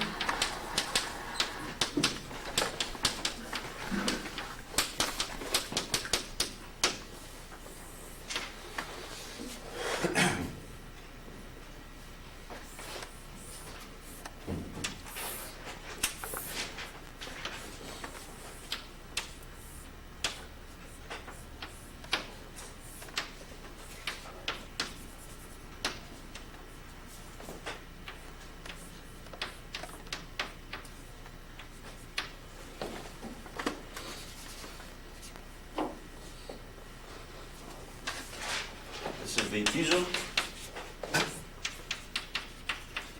and then this is the capacitance of the piezo.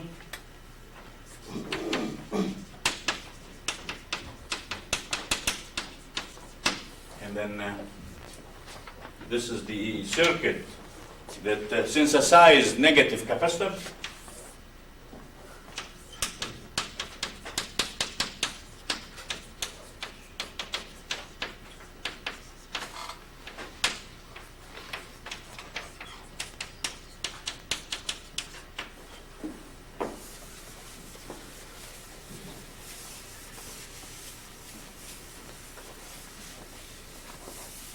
And then this is an additional resistor.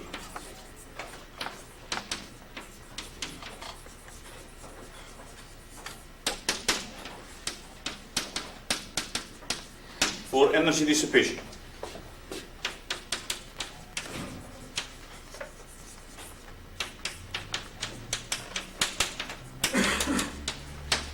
Now the circuit for synthesis was like this.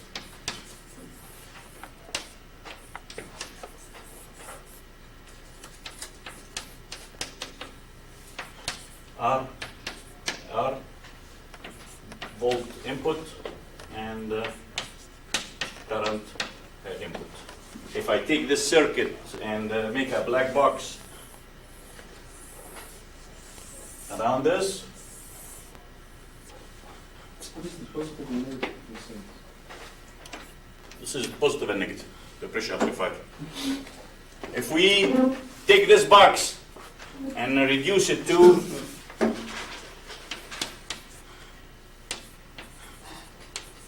voltage input and ground, then this element is this minus C element. This minus C. Okay. In the homework,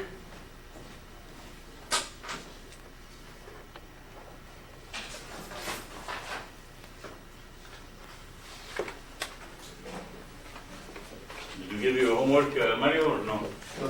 Okay. David, homework for you. Okay.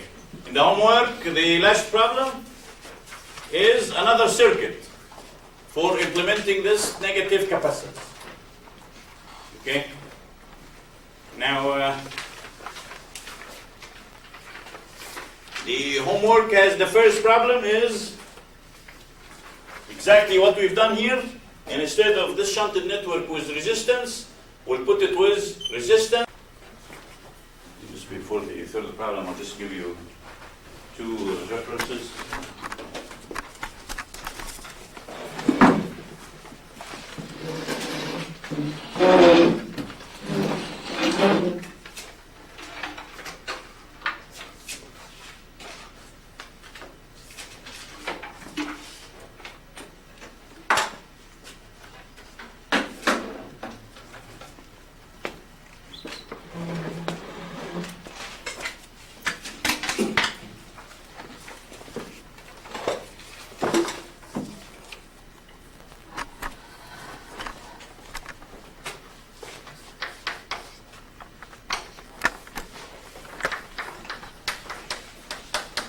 So if you want to look at for detailed implementation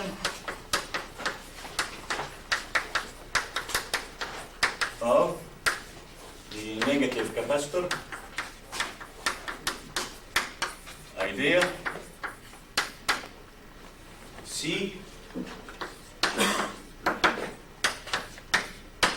two US patents.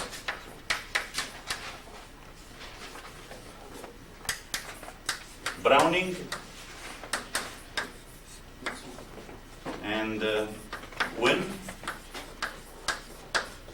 and this is patent number 5558477 in September 24, 1996. You can get these from the web for free. Okay, you can get them. Just look at the US patent site, and you can download these for free. And this is one. And then the second is the main man that done a lot of work in this area, Jim Wu from Boeing. These guys from Lucent Technology.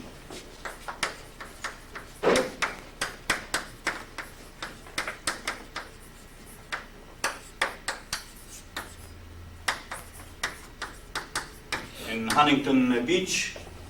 And his patent is number 6075309 in June 13, 2000. And he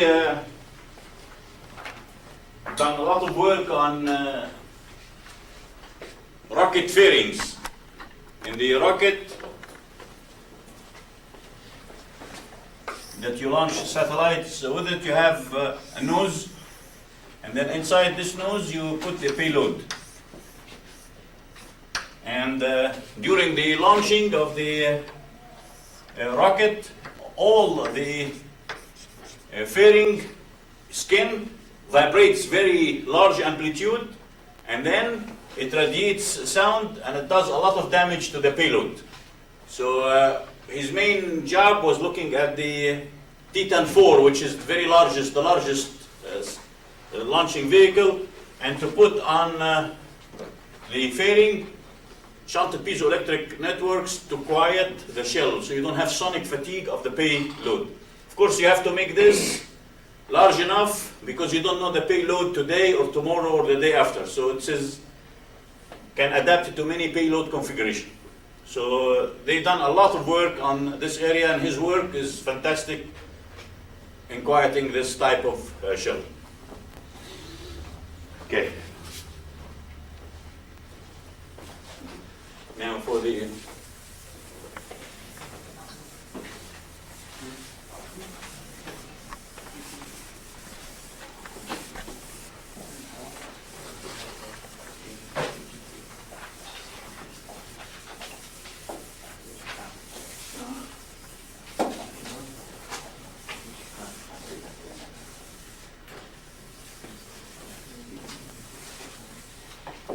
okay, just a little note on homework number 3, problem 3.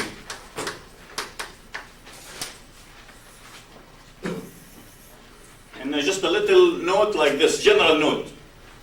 If transfer function is equal to some numerator of Laplace divided by 4th order denominator, which is equivalent to the case when we have resistance and inductance. Okay?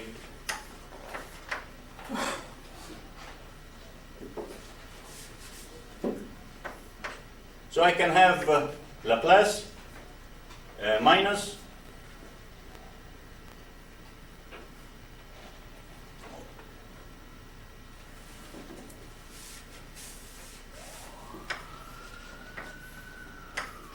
A plus and minus Bj, and then here S minus C plus Dj plus and minus Dj. Okay, so if I have, so this is 2 roots complex conjugate, this is 2 roots complex conjugate. So this is 4th order denominator.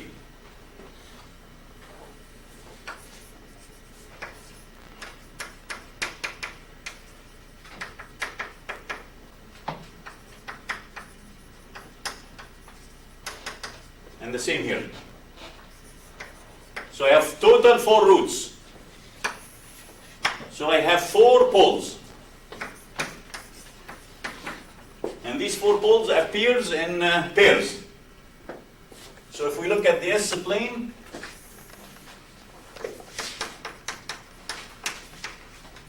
this is real and imaginary.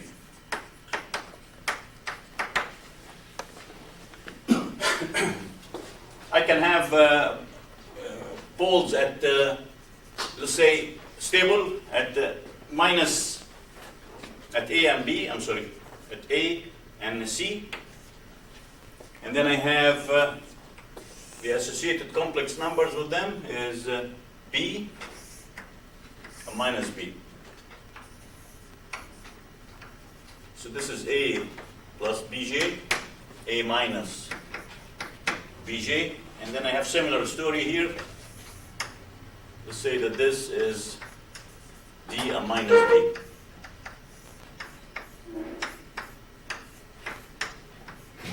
So I have 4 poles like this. And the S domain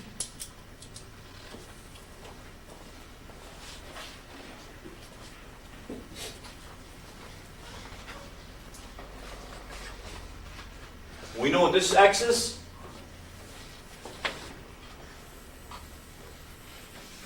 is an axis that has damping ratio of 0. There's no damping. This axis is an axis that has critical damping.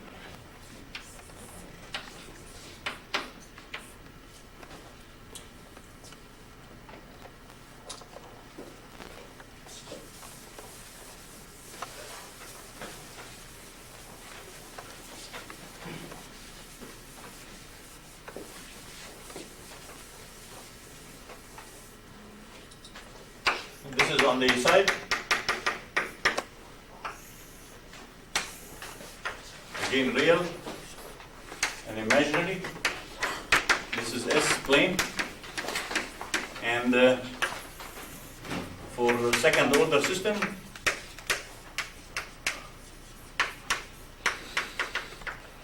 I have the roots is equal to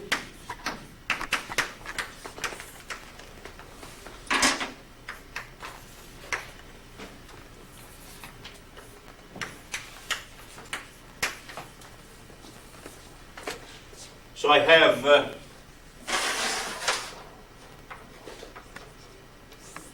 real part and imaginary part.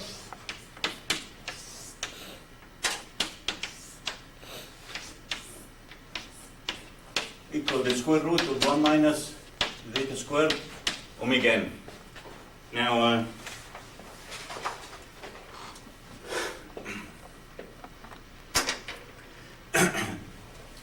the line connecting these two is a line that has an angle with the real axis phi,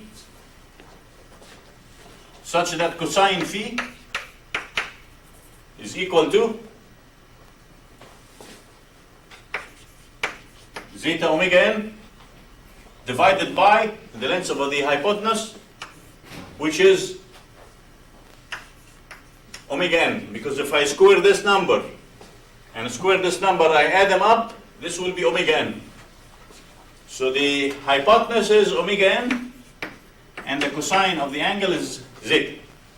When phi is equal to 0, cosine 0 is 1. So when phi is equal to 0, I am on the real axis and I have damping ratio of 1, critical damping. When this is equal to 90 degrees, this is 0, this is 90, so this is 0, and this is the imaginary axis, no damping. Now, this means for any constant damping, I am representing the constant damping line by a line that has constant angle phi. So this line that has given phi, it has given damping, this is a constant damping line.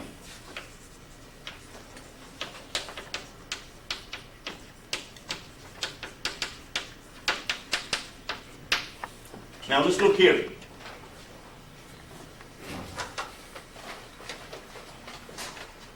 This line is a constant damping line.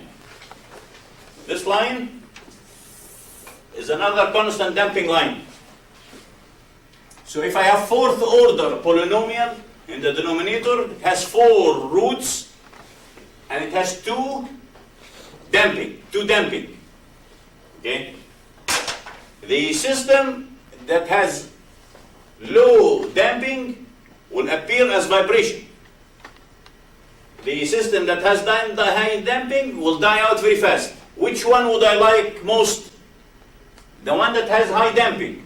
But if I have 2 roots, I will always see some oscillation because of this root. This is dominant root.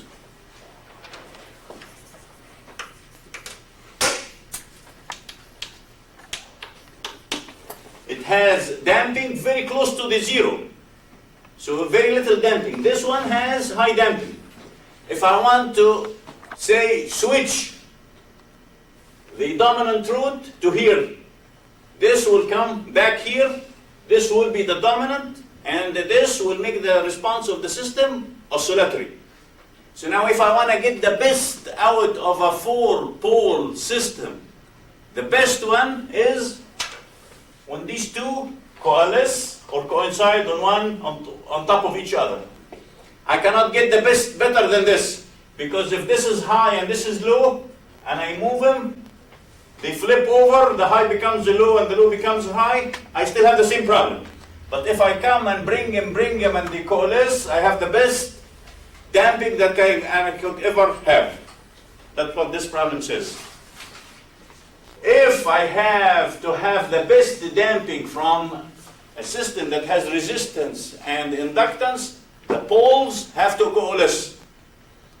Magically enough, this statement will save you a lot of hours of derivation.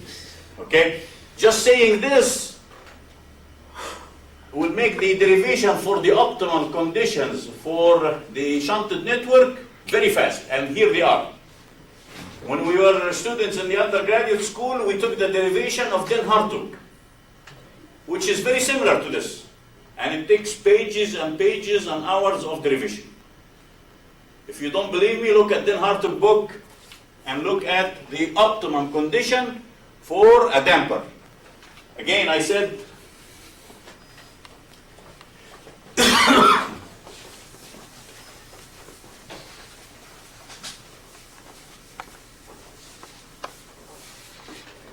here is the piezo. And then if I have resistance and inductance,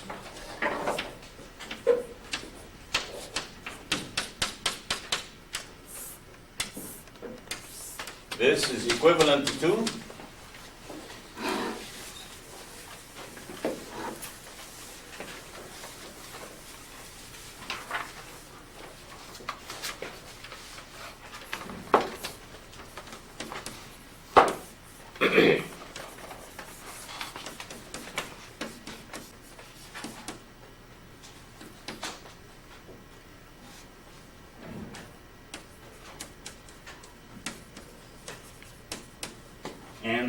this damper is called Den Hartog damper.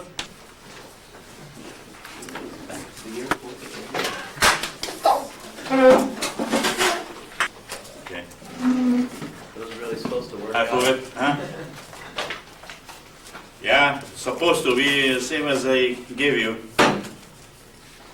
Because I copied some of them from papers on the literature, so we'll check if these guys are correct or wrong. I guess every person in here got a different answer.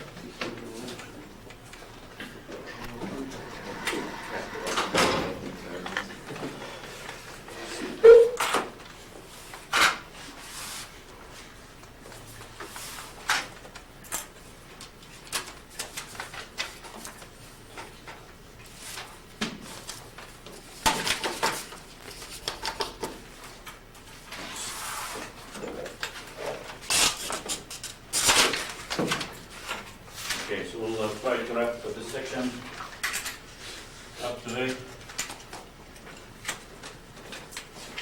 Look here at the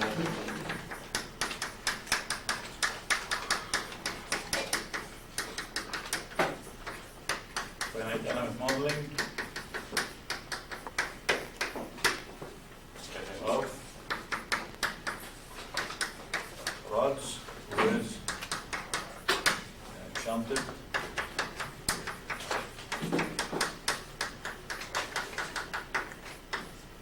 piezo patches.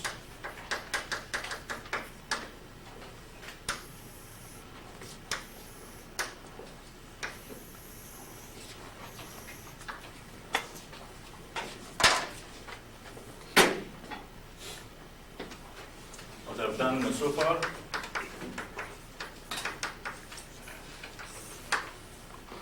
we looked at piezo.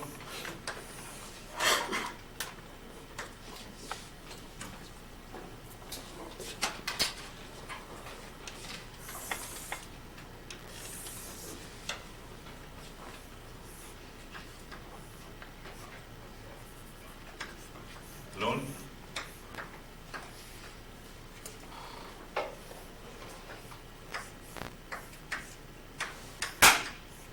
And with shunted network.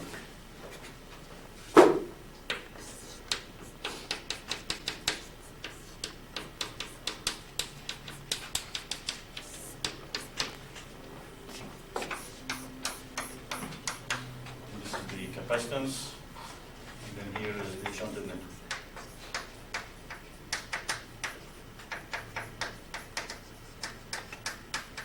And we looked at shunted networks.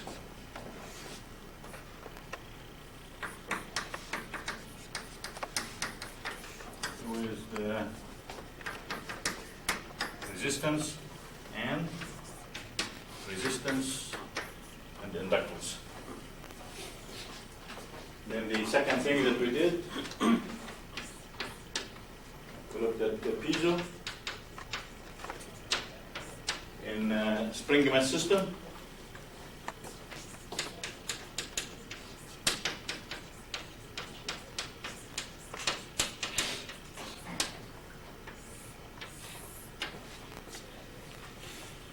And this was the piezo.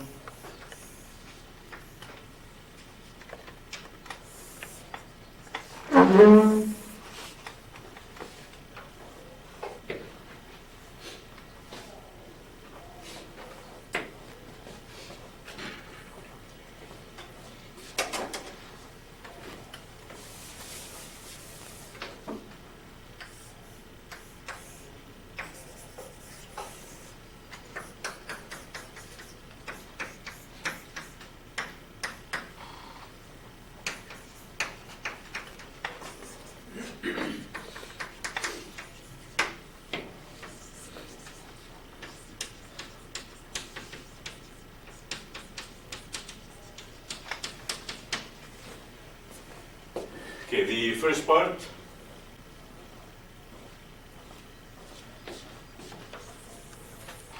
we use it to show that piezoelectric material with a shunted network act like a viscoelastic material.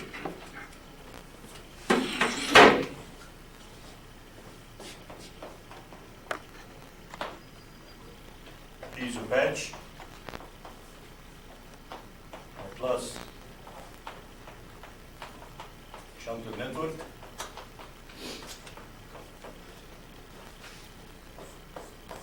This behaves as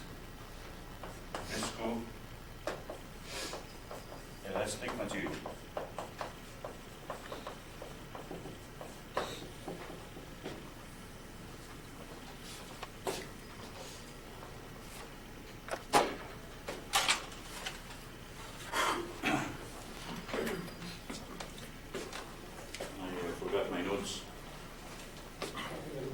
So if you have, do you have the older notes on this section? I just want to get two equations for the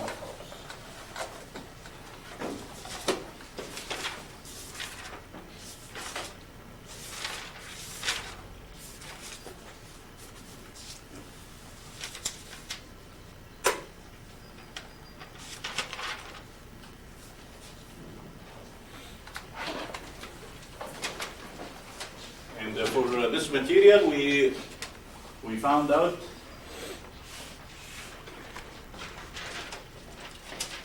that the storage modulus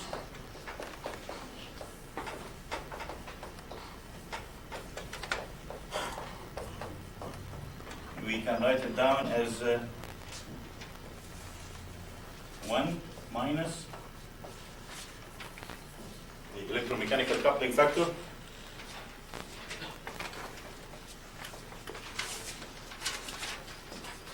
minus L the bar rho squared, 1 minus L the bar rho squared, whole thing is squared, plus rho squared. And here L the bar is L over R squared CS. And the rho is R is C, S, and omega. And of course the K is the electromechanical coupling factor.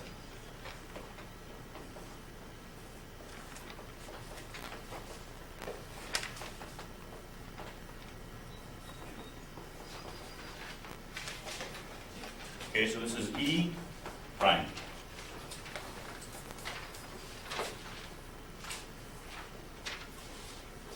And also, the loss factor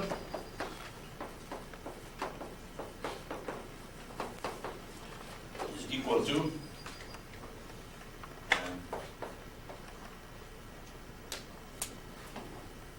E 0, and then here I'm going to multiply all this times E 0. E is 0 times K squared over rho times rho divided by the same denominator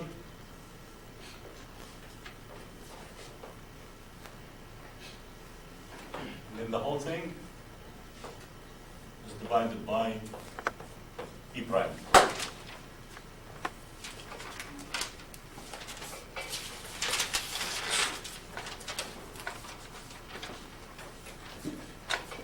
So we took this material, we put on a shunted network, resistance and inductance. We came up with this expression that the storage modulus changes with frequency, and the loss factor also changes with frequency.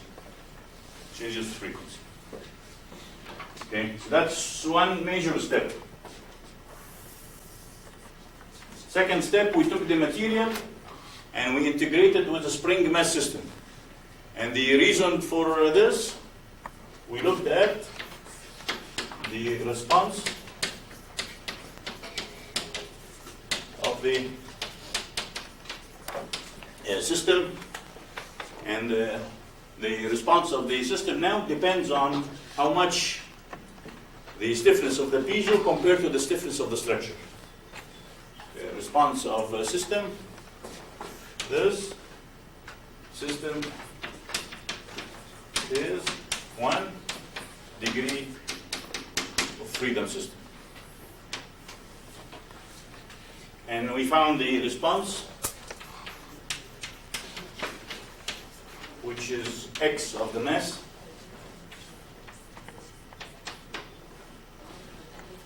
in dimensionless form.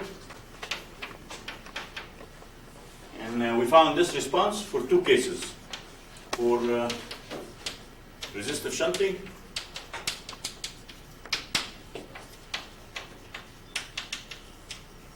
and for resistive and inductive shunting.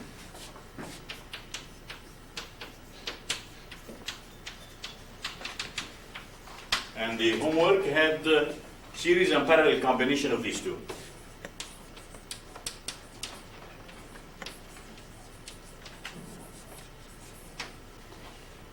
From here, we found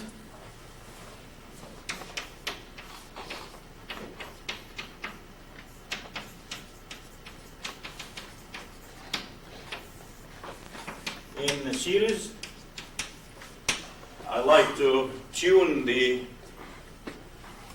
inductance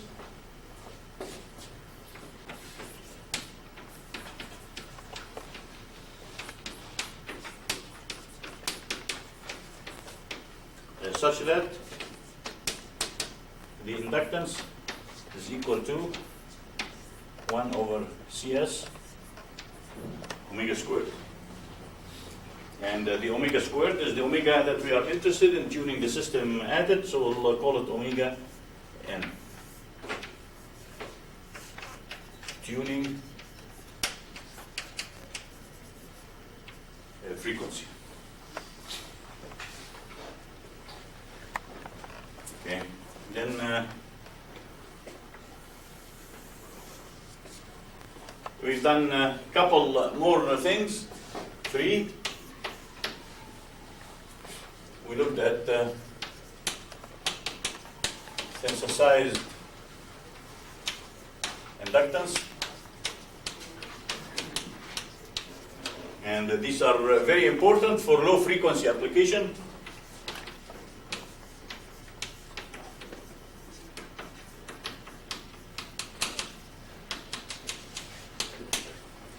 And then number 4, we looked at impedance matching so we can get maximum energy dissipation.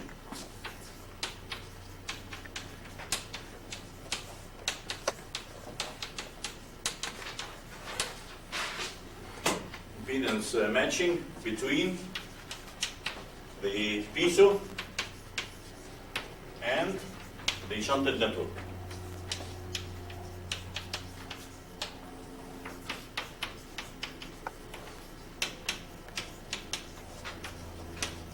For maximum power dissipation.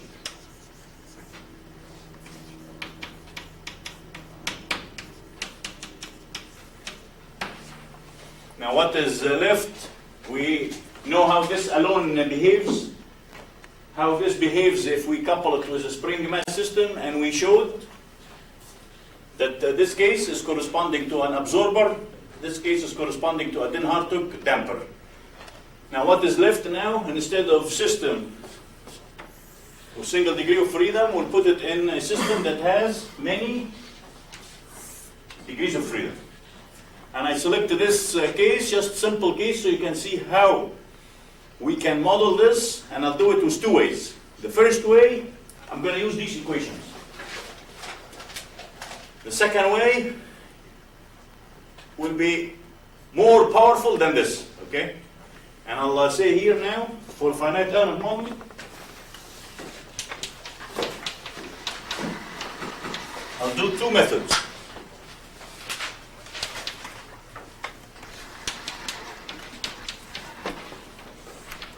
Number 8, frequency domain model. And in here, we'll use the equations that we developed for eta prime and for E prime and eta, based on equations developed for E prime and eta. These 2 equations are in the frequency domain, If I want to put this in the time domain, I have 2 options. Either use the second method that I will describe now, or take these 2, curve fit them with GHM model or ATF model, and then use what we described before. Okay, based on these, which are in frequency domain. And here IE depend on rho, which is RC omega. This is very simple to do. So for example, here we have a rod.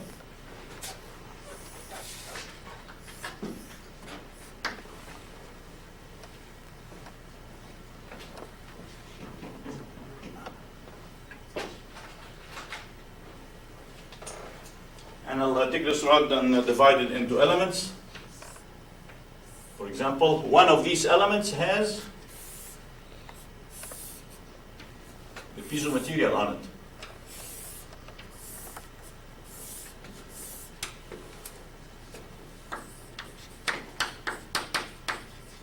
And this piezo is piezo with shunting.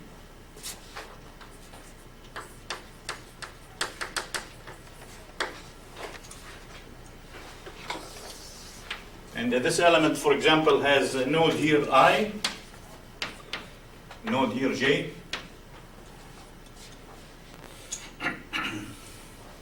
This has a cross-section area A rod. The combined area of the piezo, A piezo.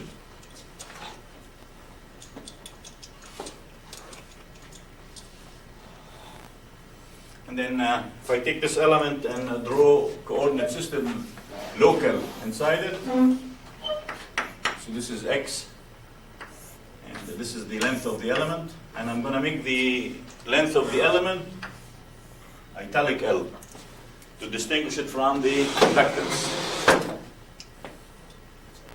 And then now, this node can move UI, this node can move UJ. And we've done this many times in the vibration class and in the beginning of this class.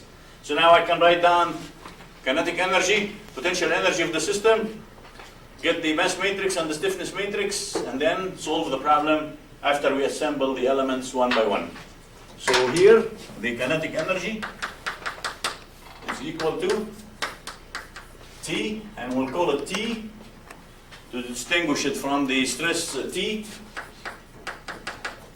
This will be 1/2 the area of cross-section of the piezo times the density. This rho is not the rho that we had here. This rho piezo plus the area of the rod, density of the rod. And then integrate over the element, the velocity, dx. Okay? Now the potential energy will equal to U, and I'll call it U. Potential energy is equal to 1/2. And then now it is A piezo, E piezo. A rod, E rod, integral Ux, the strain squared, dx. Now, the area is real, the density is real, real and real. Now, we come here, the rod, aluminum, steel, whatever, real. Young's modulus, real. The area is real. Area of the piezo is real. Now here, it's not real. This E is E piezo is equal to E prime 1 plus eta and I. This is complex number. Now we use the classical method for finite element. We'll say here let U is distributed linearly. A plus A2 X. Then now I can get A1 and A2 in terms of the nodal deflections at I and J. Then at I, node I, X is equal to 0. Then UI is equal to A1. At J, X is equal to L. Then UJ is equal to A1 plus A2 and L. Now I have two equations and two unknowns, A1 and A2. Solve for these two unknowns.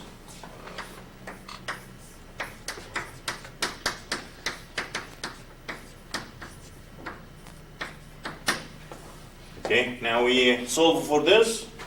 We have UI, UJ,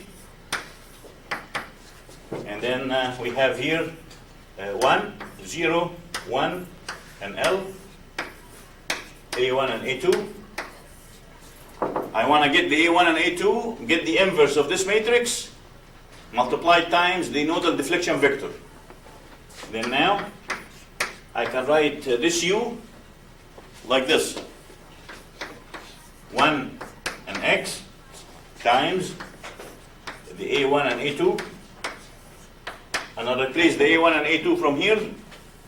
So this is 1 and X. And this would be 1, 0, 1, L inverse UI and UJ. Okay? Now I solve this equation so it will give me U in any place inside the rod in terms of the nodal deflection and the position, X. Okay? And we all know how this should look like.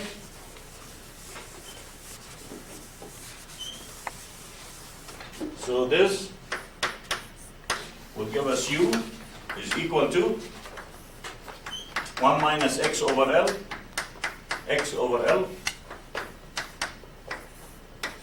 Ui and Uj. Or I can write this as some shape function times the deflection vector delta.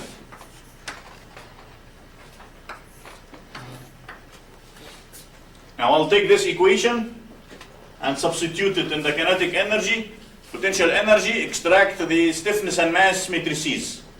The stiffness, the mass matrix is straightforward. This is straightforward. This would be real mass matrix. This would be complex stiffness matrix. Okay? So we don't need this.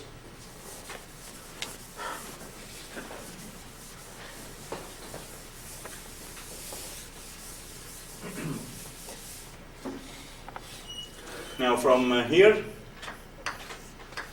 I can rewrite the kinetic energy, T, will equal to, we can write this right away, 1/2 delta dot transpose, and I'm going to combine all this in the area rho total, which is the sum of the area density, which is the mass per unit length of each component, times the integral of n transpose n dx delta dot. This we should know by heart. All this is very straightforward. So now this is my mass matrix.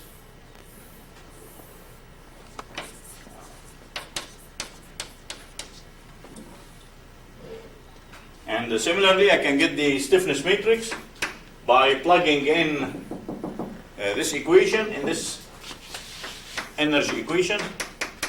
So this will be 1/2 delta transpose. And then now here, I have A, E, total, integral from 0 to small l, the strain, partial u by partial x, I can get it by differentiating the shape function by partial x. So this will be n x t n x dx delta, and then this would be my stiffness matrix.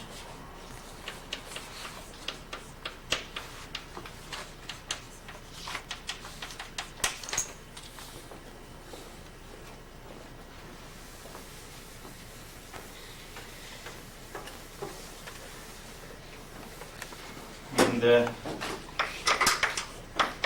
we have the equation for n. We take it to Mathematica, do the integrations.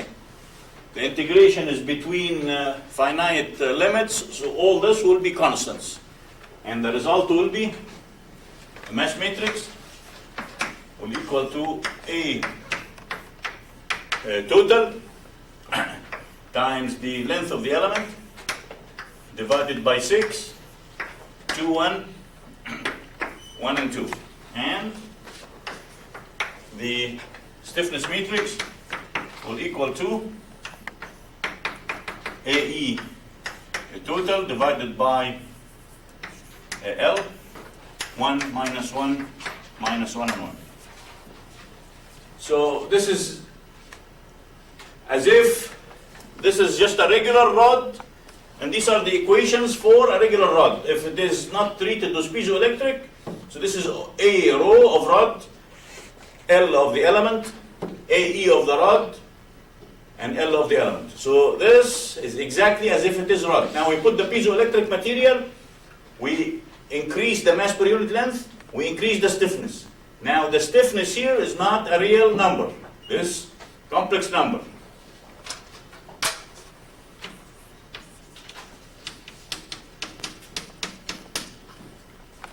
Now I'll take the equations for the E prime and eta, put them in, we can get everything we want. This is everything that we'd like to hopefully to cover today, so we can run this section. We have plenty of people, everyone is here today, and why Dave?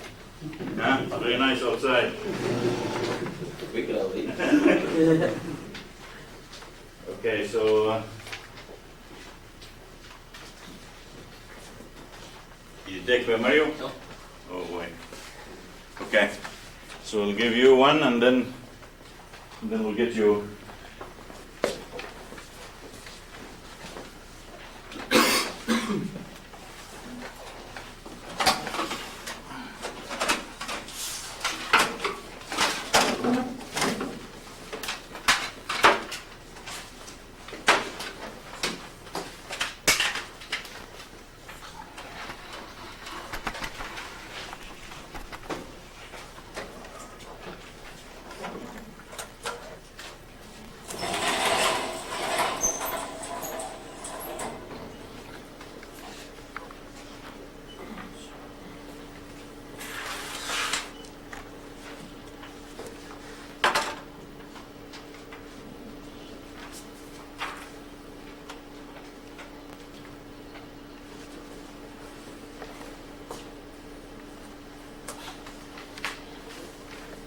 Okay, on the first page of the handout, first page, right?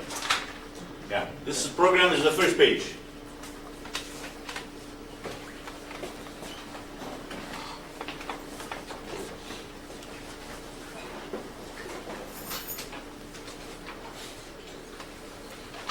I'm just taking one element. Okay, number of elements is 1. And then the element is bounded by 2 nodes, I and J. 1 and 2, node 1 and 2. And this problem is not important, but when we do the other type of finite element, you will see that these are very important to connect to the multi-elements. Okay, now I'm taking electromechanical coupling factor of 0.7. Okay, so K squared is around 0.5, which is like the PCT5H, which is very good material.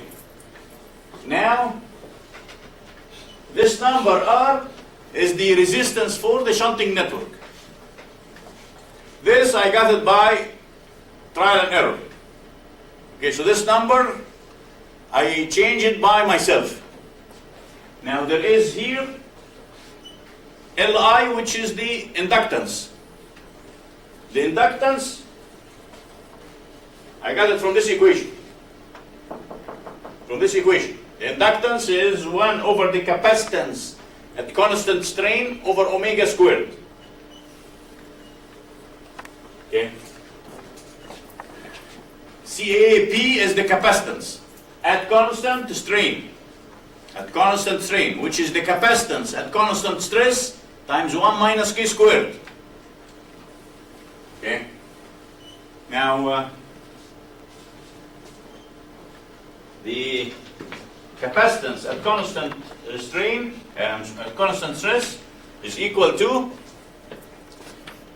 the surface area of the capacitance. The surface area, not the cross-section area. Surface area of the capacitance times the dielectric constant of the material, the piezoelectric material, divided by the thickness. By the thickness. The capacitance at constant strain is equal to CT 1 minus the electromechanical coupling factor squared. So now, if you look at here, the area of the piezoelectric material cross-section area A is 1 inch wide and 10,000ths of an inch thick. This is the cross-section area of the piezo. The width of the piezo is 1 inch. And then now I have the rod is made of steel. The piezo is made of PCT, which is almost like aluminum. Almost like aluminum. Now the area of the rod and the area of the piezo, and then now the densities. Now I'm going to do epsilon. The epsilon that we have is 1 minus k squared. So I can get this C. So if I take this and multiply it times this, so this will equal to A surface epsilon T 1 minus k squared divided by thickness T. So I call this epsilon is this term, which you will see when we drive the time domain finite element. This is called epsilon S. Very similar to this. We have C at constant stress and C at constant strain are related by the 1 minus k squared. So the dielectric constant at constant strain times this is dielectric constant at constant strain. And then now, this number we don't need here. This is the strain constant of the piezoelectric material. The length of the rod is 1 meter. Then now I can calculate the capacitance. The capacitance equal to the surface area times epsilon divided by the thickness. Then now I can tune the inductance to this value. The value that we have here. Now, how would I know this omega? Just take a rod with piezoelectric material, with the piezo not active, you can calculate the first natural frequency and you will see it 1200 hertz, approximately. So now I have the inductance, and then here I played with the resistance until I got very nice performance. So now these are all the parameters that we have. Now I go here, and I have the frequency, generate the omega, which is twice pi the frequency, generate the rho, which is R C omega, R C, and the C is C S at constant strain times omega. So I have the rho. Now I go and calculate the Young's modulus E piezo bar, which is the equation that we have here. E piezo bar, and then I calculate the eta, which is the equation we have on the top. Now my Young modulus for the piezo is E piezo bar times 1 plus I eta. Now I go and calculate two multipliers. Multiplier for the mass, multiplier for the stiffness. Multiplier for the mass is this number.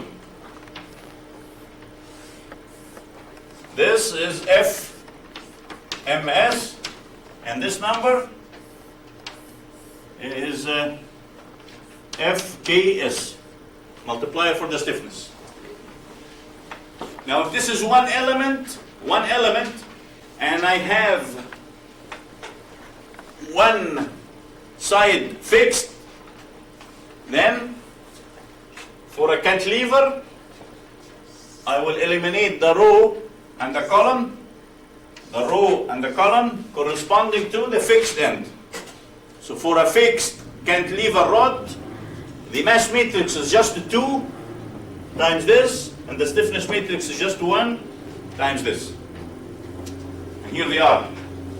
Mass matrix is FMS times 2, stiffness matrix, and this is the stiffness and mass matrices. Now I form the dynamic stiffness matrix.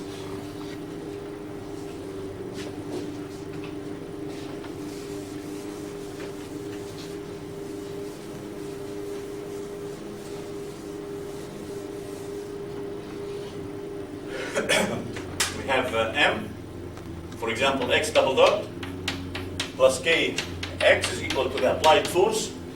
So I put it in frequency domain.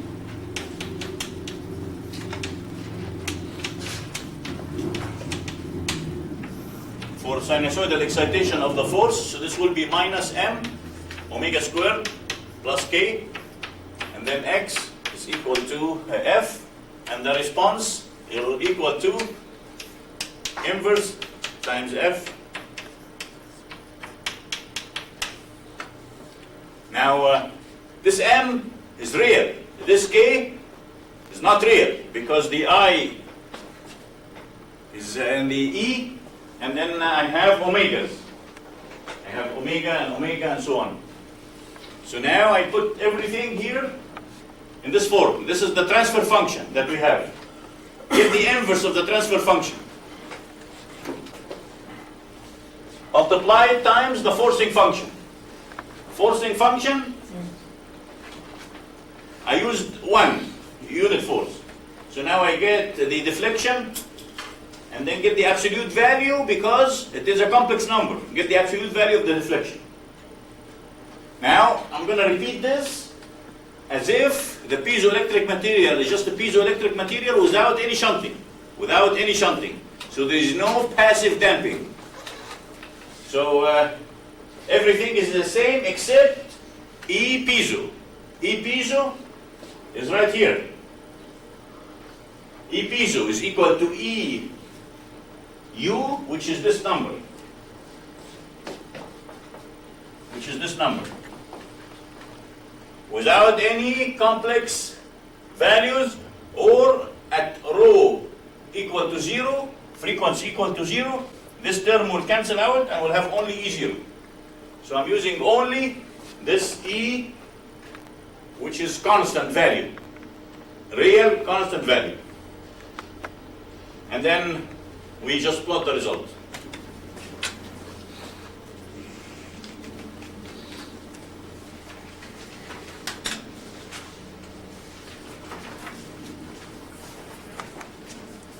That's the result that you have.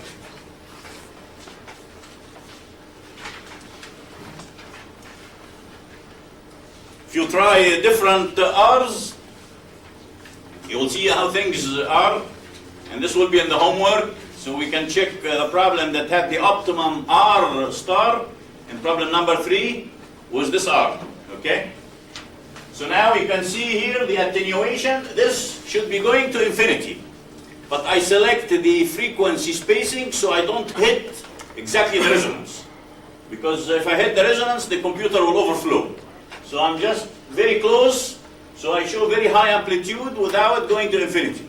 And then this is the one when we have the shunted piezo network. I can adjust the resistance so I can level the 2 resonance peak, and then I have a plateau of frequencies where the system can be very effective. So this is maybe from 1000, this is 2000, so maybe this is 1500, okay? So over 300 or 400 hertz, you have a good plateau of damped response, okay? This is fantastic. It's fantastic if you worry about frequency domain. If you worry about frequency domain. If you want to do time domain, you have 2 options. You take these numbers, curve fit them with GHM or ATF, and do what we've done before, okay? Or the method that we'll describe now.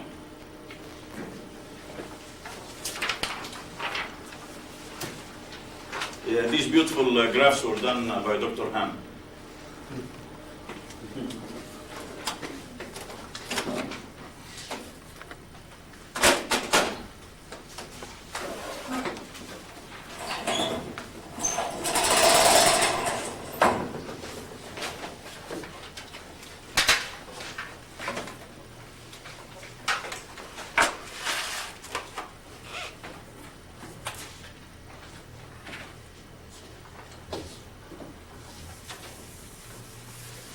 The method that I will describe now is done by Dr. Kim in Korea Seoul National University, and it is used by Muhammad in his thesis, Tawfiq. And I'll show how it is done for a rod.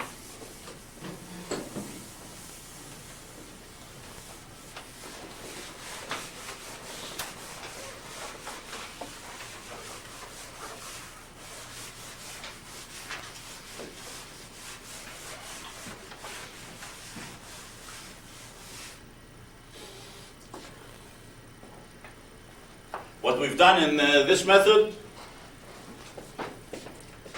we've done two problems separately.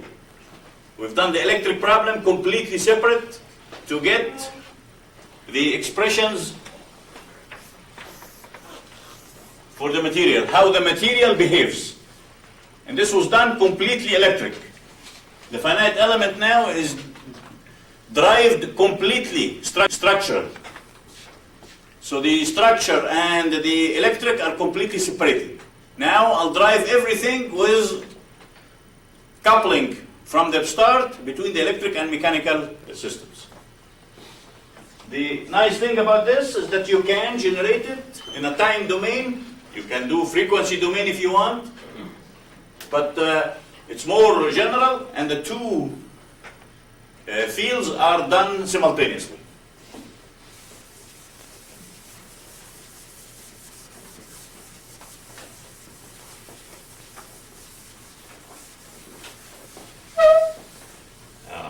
That's okay, we know this now.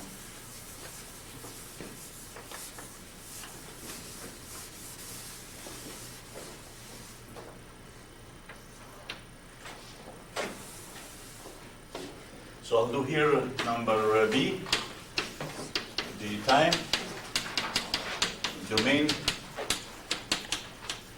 and method.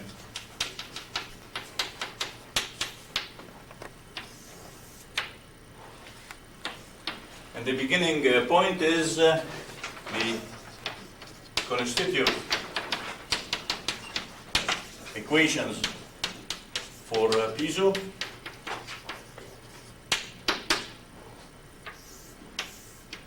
As we've done them, we have strain, electric displacement,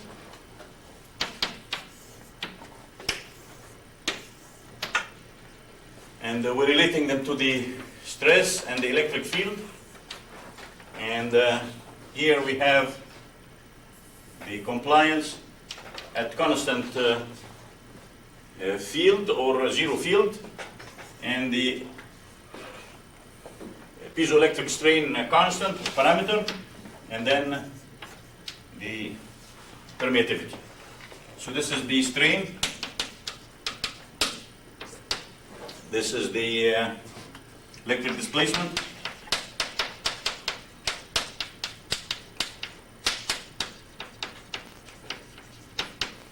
And then the stress, the electric field. And then this is the piezo strain,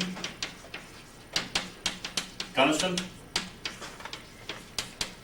dielectric constant or permittivity.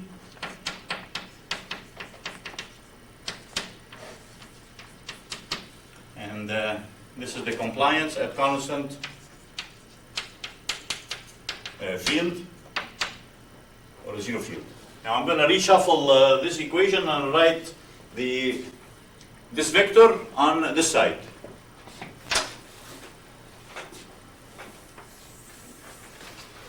And we'll say here rewrite as T and E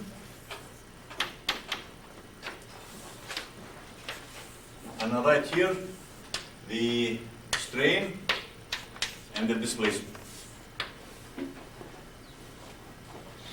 So we take this matrix, inverted with Mathematica, and you will end up with something like this.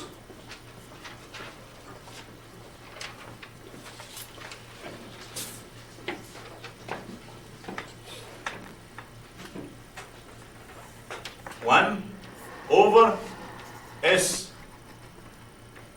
E 1 minus K squared D divided by S E 1 minus K squared epsilon T. And this is the same, and we have negative sign here. And then here is 1 epsilon T 1 minus K squared. Okay, where this is symmetric, where K squared is the electromechanical coupling factor.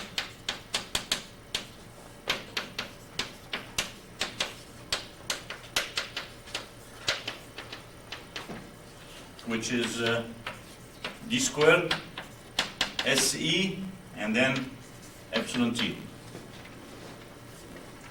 Now, top equation, I'm going to redo it like this.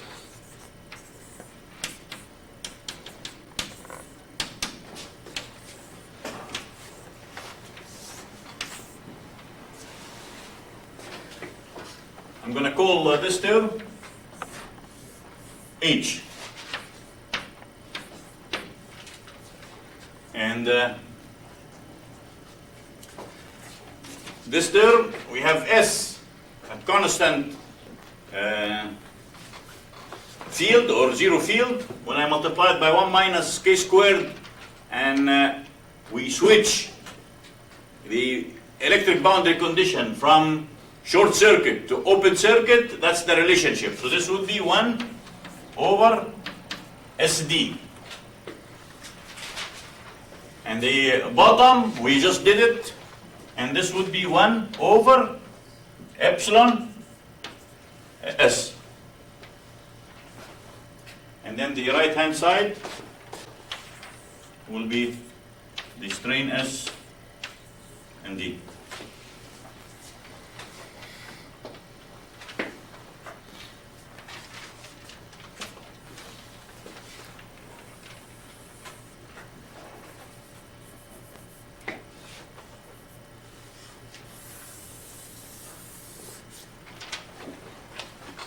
Now we begin writing down the energies that we have.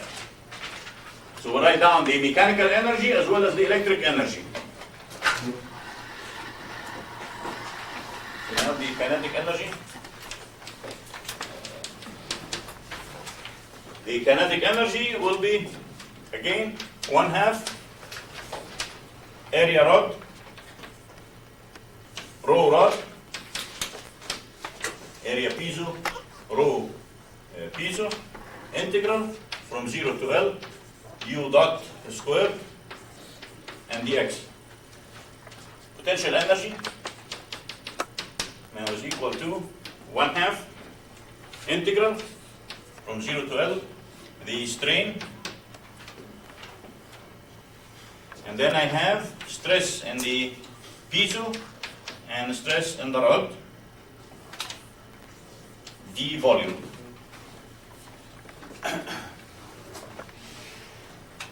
So this is 1/2 the stress times the strain, and then this is all mechanical, and then we add to it the electric component, 1/2 integral the electric displacement times the applied voltage, d volume. If you look at the meaning of this, the displacement is charge per meter squared.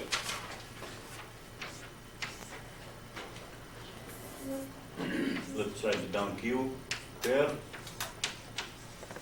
area. So this is charge per unit area. The electric field is voltage per unit displacement.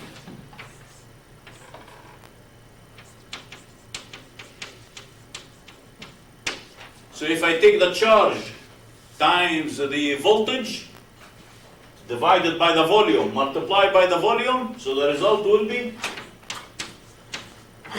charge and volume. If I take the charge and differentiate it with respect to time, it will be current. So current times voltage is power. If I have the charge instead of the derivative of the charge, it will be energy. So this, the units of this will be joule, Newton meter. If I differentiate here, we will say here, integral of the current dt is equal to the charge. If I take the derivative of this, then Q dot will equal to I. If I multiply current times voltage, will be the power in watts or in joule per unit time, which is second, joule per second. So now Q and V is energy, so much in joules. Okay, so now this is the energy that we have in the mechanical and in the electric. Okay, I don't need all this now.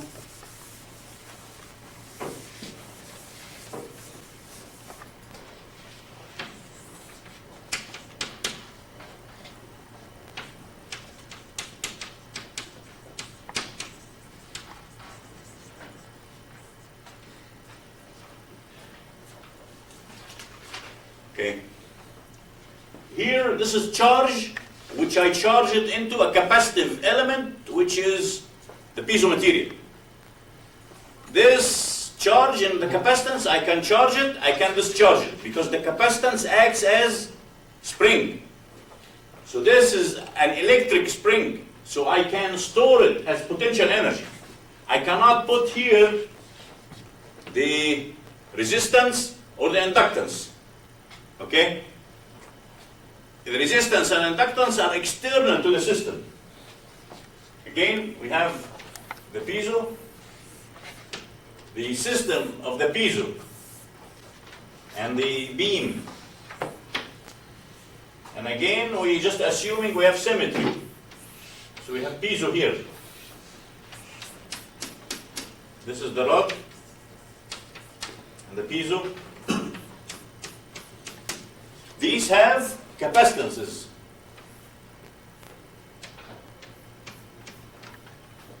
And then external to this system, I put my shunted network.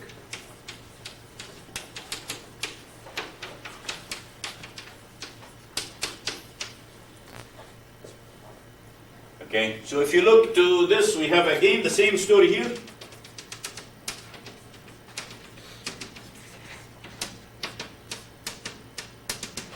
So if you look at this system, this is my structure with the piezo. Everything here is external.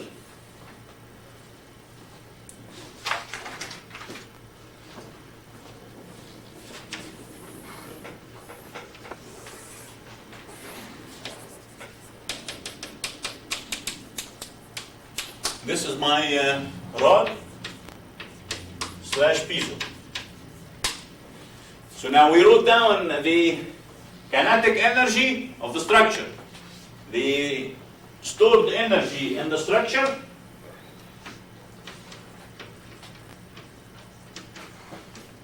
components mechanical and electric. Now what is left is what is this external system is doing to my original system. Okay? Now if I have resistance and inductance, then I have work done on this system by the vibration of my mechanical system, and I'm dissipating this energy on this external source. So now we can write down the work done, virtual work done on the shunting network.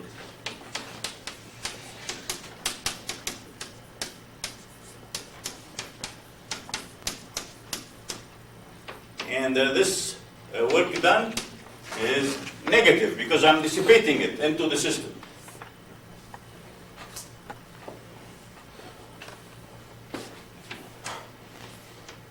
So this I can write it down as volts times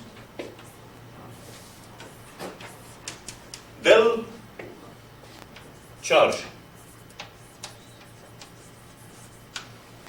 So this is like a force delta displacement. Force delta displacement. Now the volt is what I send to the shunting network. I send the resistance. I have to overcome the energy dissipated in the resistance, which is R times the current. The current, we just wrote it down here as Q dot. So I'm going to replace this Well, we'll just write it down first. So this is volt. The volt drop and the resistance. And then the volt drop and the inductance. L, I, dot. di by dt. And then now I can rewrite this as minus L and replace the I by Q dot. So this will be Q double dot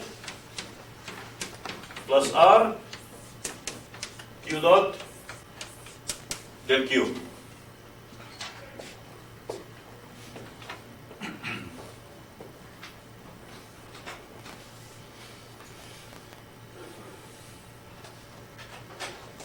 Okay, now we have everything. We can write down the equation of motion.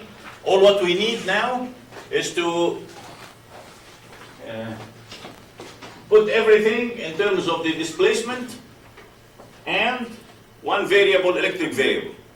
And then for the displacement, we write down the shape function. For the electric variable, we write the shape function. Reduce this to a nice, simple system. So now,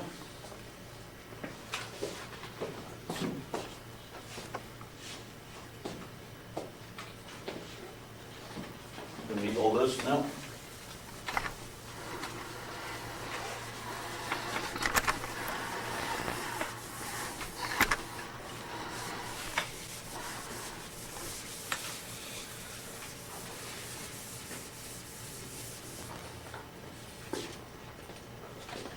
See the difference now between the two formulations. Here I have only mechanical, and then I just put the electric from another analysis. Here now everything together. But you will see this is very powerful still. Very powerful because I have everything on the way the Young modulus behave with frequency. Here I need quite a few elements to capture this picture, as you will see. So now I don't need all this anymore.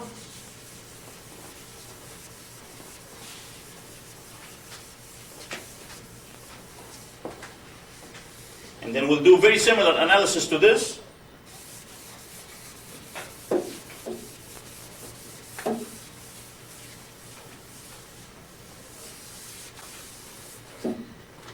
Okay. And I need two shape functions. This is one of them.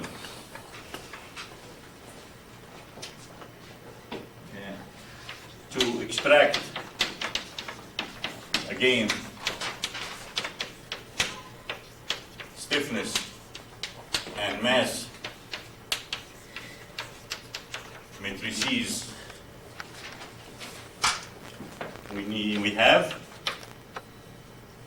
we assume again that U is equal to again A1 plus A2 and X, and from this we found that this should be equal to 1 minus X over L, Ui and Uj.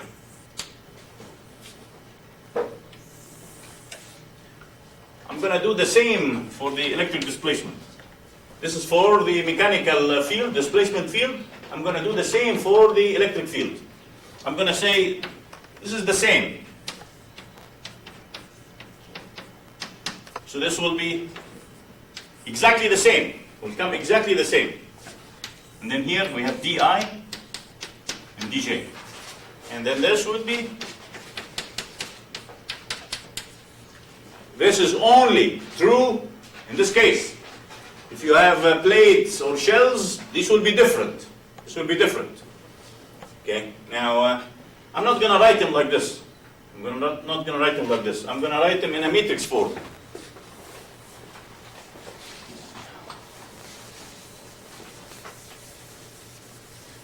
So we'll say now here in a matrix form.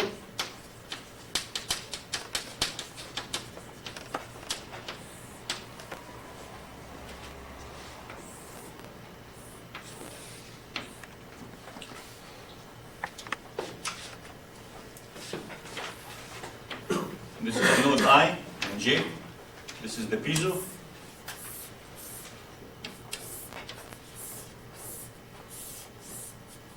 And the piezo.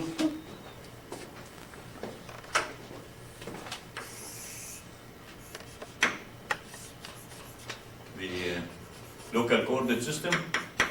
And then this is again the same story, L. Now I have here U of J, and then I have also associated with it charge per unit area or electric displacement D. And here I have the same story, DI and and U I. So now in the mechanical system I had only two parameters, UI and UJ. And our matrices are 2 by 2. Now here, each node has two parameters, one mechanical, one electric. Then now I can write down these two equations in a matrix form. So I can write down U and D at any location is equal to a vector UI, DI, UJ, DJ, and then I'll fill in the spaces now. So I have 1 minus x over L, 0, x over L, 0, 0, 1 minus x over L, 0, and x over L. Now, I'm going to call this N1, N2, and then this vector, exactly like what we had before, deflection vector. Nodal deflection vector. It has mechanical and electric components.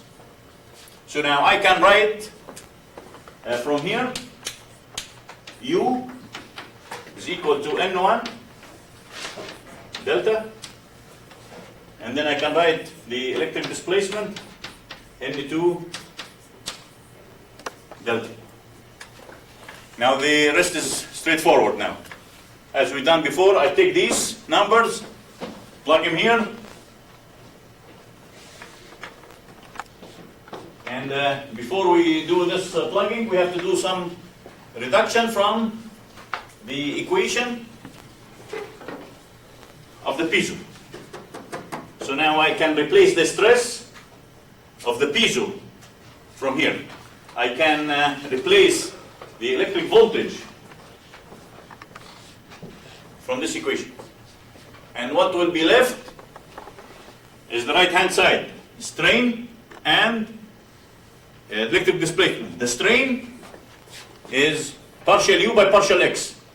So I can put everything in terms of delta and N1 partial X. The displacement, electric displacement, I can put it in terms of N2 and delta. I'm going to write a couple of these and then we'll do it this time because I'm getting tired.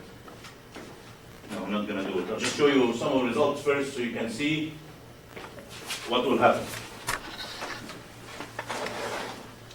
The program that you have, I did it for one element, but I give you results, pictures for one element, two elements, and more elements. You can rewrite this program for any number of elements that you want.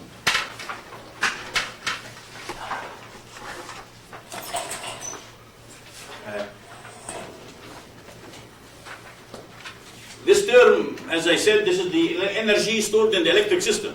So this, you will see that when we do the conversion, I have D, and this E has D over epsilon. Okay? So I'll have D times D over epsilon. And then when I do the integration, this will end up be the capacitance of the system. So you will see the term of the capacitance here. I have the terms for the resistance and the inductance here.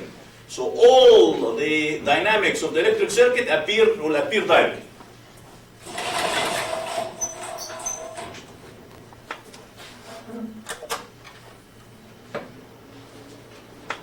I'm not going to describe the program now, we'll describe it next time.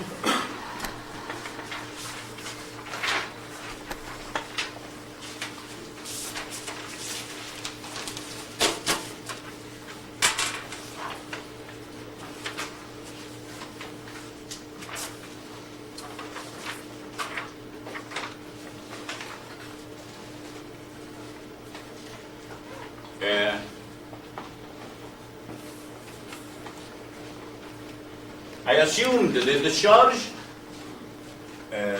the charge per unit area, the electric displacement is linear. Okay? So this is an approximation. Now I'm using one element. I'm not using the equation that we derived for the piezo completely, which is function of frequency. We are approximating everything with a very simple linear model. So now if I use one element, the uncontrolled, like before, the frequency domain model is the blue characteristic. When I use one element from this formulation, that's what we get. Okay?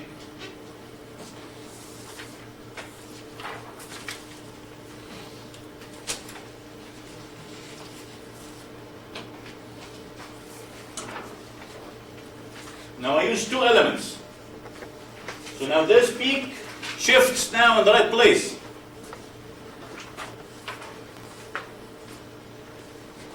One element, the peak is on the right, way in the right. I use two elements. Now this goes in the right place. Okay.